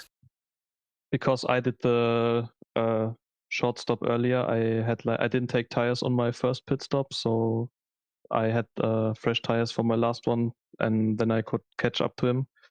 And yeah, I think he must have lost it because he was also behind some traffic, so maybe some dirty air, and yeah, the tires were pretty much done, I think. So unlucky for him. But That is, unlucky for him, lucky for you. Congratulations on a second victory in 2 rounds. Got to be feeling pretty good. But yeah, thank you very much for joining, and we'll see you next time out in Silverstone. Yeah, I'm quite excited. Never have raced there, so let's see how it goes. All right, thank you very much, and catch you in a bit. And now let's bring in our winner once again, who we've dragged out of some sort of conversation. Mike Rhodes, 2 victories in 2 rounds. That's been the way of all of our victors today. But how was it out there? Oh, easy win. What can I say? No, that was tough. Came in FP2 to do practice, and I was looking at everyone's time. Thought this is going to be really, really close. And yeah, just I needed a bit of luck again, consistency, just trying to stay off. I was very close to getting the penalty. And I can't remember his name now, but the guy Neves in P2 was super quick. So was P3, like so. It looked like he had the handle of you on pace. We saw some interesting moves out there as he tried to get past as quickly as possible. But it was a black flag for him, which you could say ultimately gave you a nice cushion in that race. We've seen a lot of drivers out there compared to Daytona getting black flags. It seems to be some sort of suggestion of a high track temp out there, just making everybody go off the track. Is that what you felt? Yeah, high track temp. Everyone's trying to push as much as they can. To get the 1X is it's quite easy to get the 1Xs, to be fair. There's some places where I was getting them and I was like, okay, whatever, give it to me. So yeah, it was very difficult. Like I said, I was on 19X by the end of it. I think I was on 15, 16 for the last 45 minutes. So I was just trying to keep it on the track. And I was hoping for the black flag. Maybe give me a chance. And obviously I changed my strategy a little bit. I short fueled after the first pit stop, which gave me I think it was 12-second gap out of the pit lane, but I spun it. So I lost that advantage. So at the end, I made sure I changed my tyres because I thought it's super hot. I know what my driving style's like. I think I'm going to do a better job of just keeping it on track if I change my tyres. And very tricky. Well, you've got to feel good in the championship now with 2 victories in 2 rounds. How are you feeling about Silverstone coming up in 2 weeks' time? Very looking forward to it. I'm hoping for maybe a little bit of rain because it'll be a nice change to the super hot temperatures. So yeah, hoping for a bit of rain, fun track. I think it'll be a little bit of a disadvantage if I'm honest with the Porsche, but if it's raining, hopefully I'll get that advantage back. So I'm hoping for something for a All right. Good result. Well, that sounds very good indeed. Thank you for joining us, Mike, and good luck with the rest of your championship season. Hopefully for yourself, we'll be talking to you next round as well. Hopefully. See ya. Thank you. All right, bye-bye. And let's bring in for our final today. We got Samuel here. How are you doing, sir? Hello. Hello. How was your race out there? It was very, very complicated. Let's just say it like that. I didn't expect this at all to begin with. I, like you said, in the middle of the race or so, with the Lambo, everybody's struggling, kind of. I had a great time, to be honest. So, yeah, it was just a little bit difficult in Daytona. But at the Nürburgring, it's fine, really. Yeah, I mean, it seemed like there were a lot of struggles out there for for Lambo drivers? Do you feel like maybe it's a different driving style from the other GT3s, or it just suited the track today? What do you think made the difference maybe with your Lambo compared to everyone else's? I think the Lambo is a very difficult car to drive. It can get unpredictable. It's stable at sometimes. It spins out sometime. I think I made the setup myself, so I just kind of adapted it to my driving style. So I think that was kind of the main factor why I had the Lambo in my controls today. Grand. And you were really close with Jensen at the end. Did you maybe feel like the fight for a podium was a bit close at the end? A little very close. You can see, I don't know if you can see in the stream, but on like turn 3, I made a dive bomb that should not have worked, maybe. And somehow I made it stick. And that is what gave me the P3 finish. Despite overfueling for like 15 laps, I came into the pits, made a mistake, and had like 15 extra laps of fuel. So yeah. All right. Well, that sounds like excellent. In the top 3, always a good result. You looking forward to Silverstone next week? In 2 weeks' time, I mean. It's gonna be difficult because of the S's and the high-speed corners of Silverstone and the Lamborghini. It kind of doesn't like those corners, so it's gonna be very interesting, probably. All right, and always, as in Silverstone, chance of rain in the air. Do you feel confident with that? Oh, not at all. If it's raining in the Lamborghini, I might as well just DNF, because that's just a death. That's a death sentence. That's not gonna work. I don't think it's gonna work. All right. Well, thank you very much for joining us, and hope to speak to you a few more times throughout the season and catch up with Timo at the front. Yeah. Thanks. All right. Catch you later. Cheers. All right. So unfortunately, that is all we have time for this evening in terms of interviews. We will be back next round to talk to all of our winners who want to, and see who else we can squeeze in at the end. As a reminder, next time out, in 2 weeks' time, we're going to be heading over to the UK to Silverstone. Unpredictable weather and fast sweeping turns might change the order of what's going on compared to Daytona and the Nürburgring, but we will find out on November 30th right here at 6 p.m. GMT. As a reminder, if you haven't already, please do like the live stream and subscribe so you can come back and be with us in 2 weeks' time there. Well, whatever race we've had this evening, thank you very much everyone in YouTube and Twitch for joining us. We will see you all next time. Goodbye.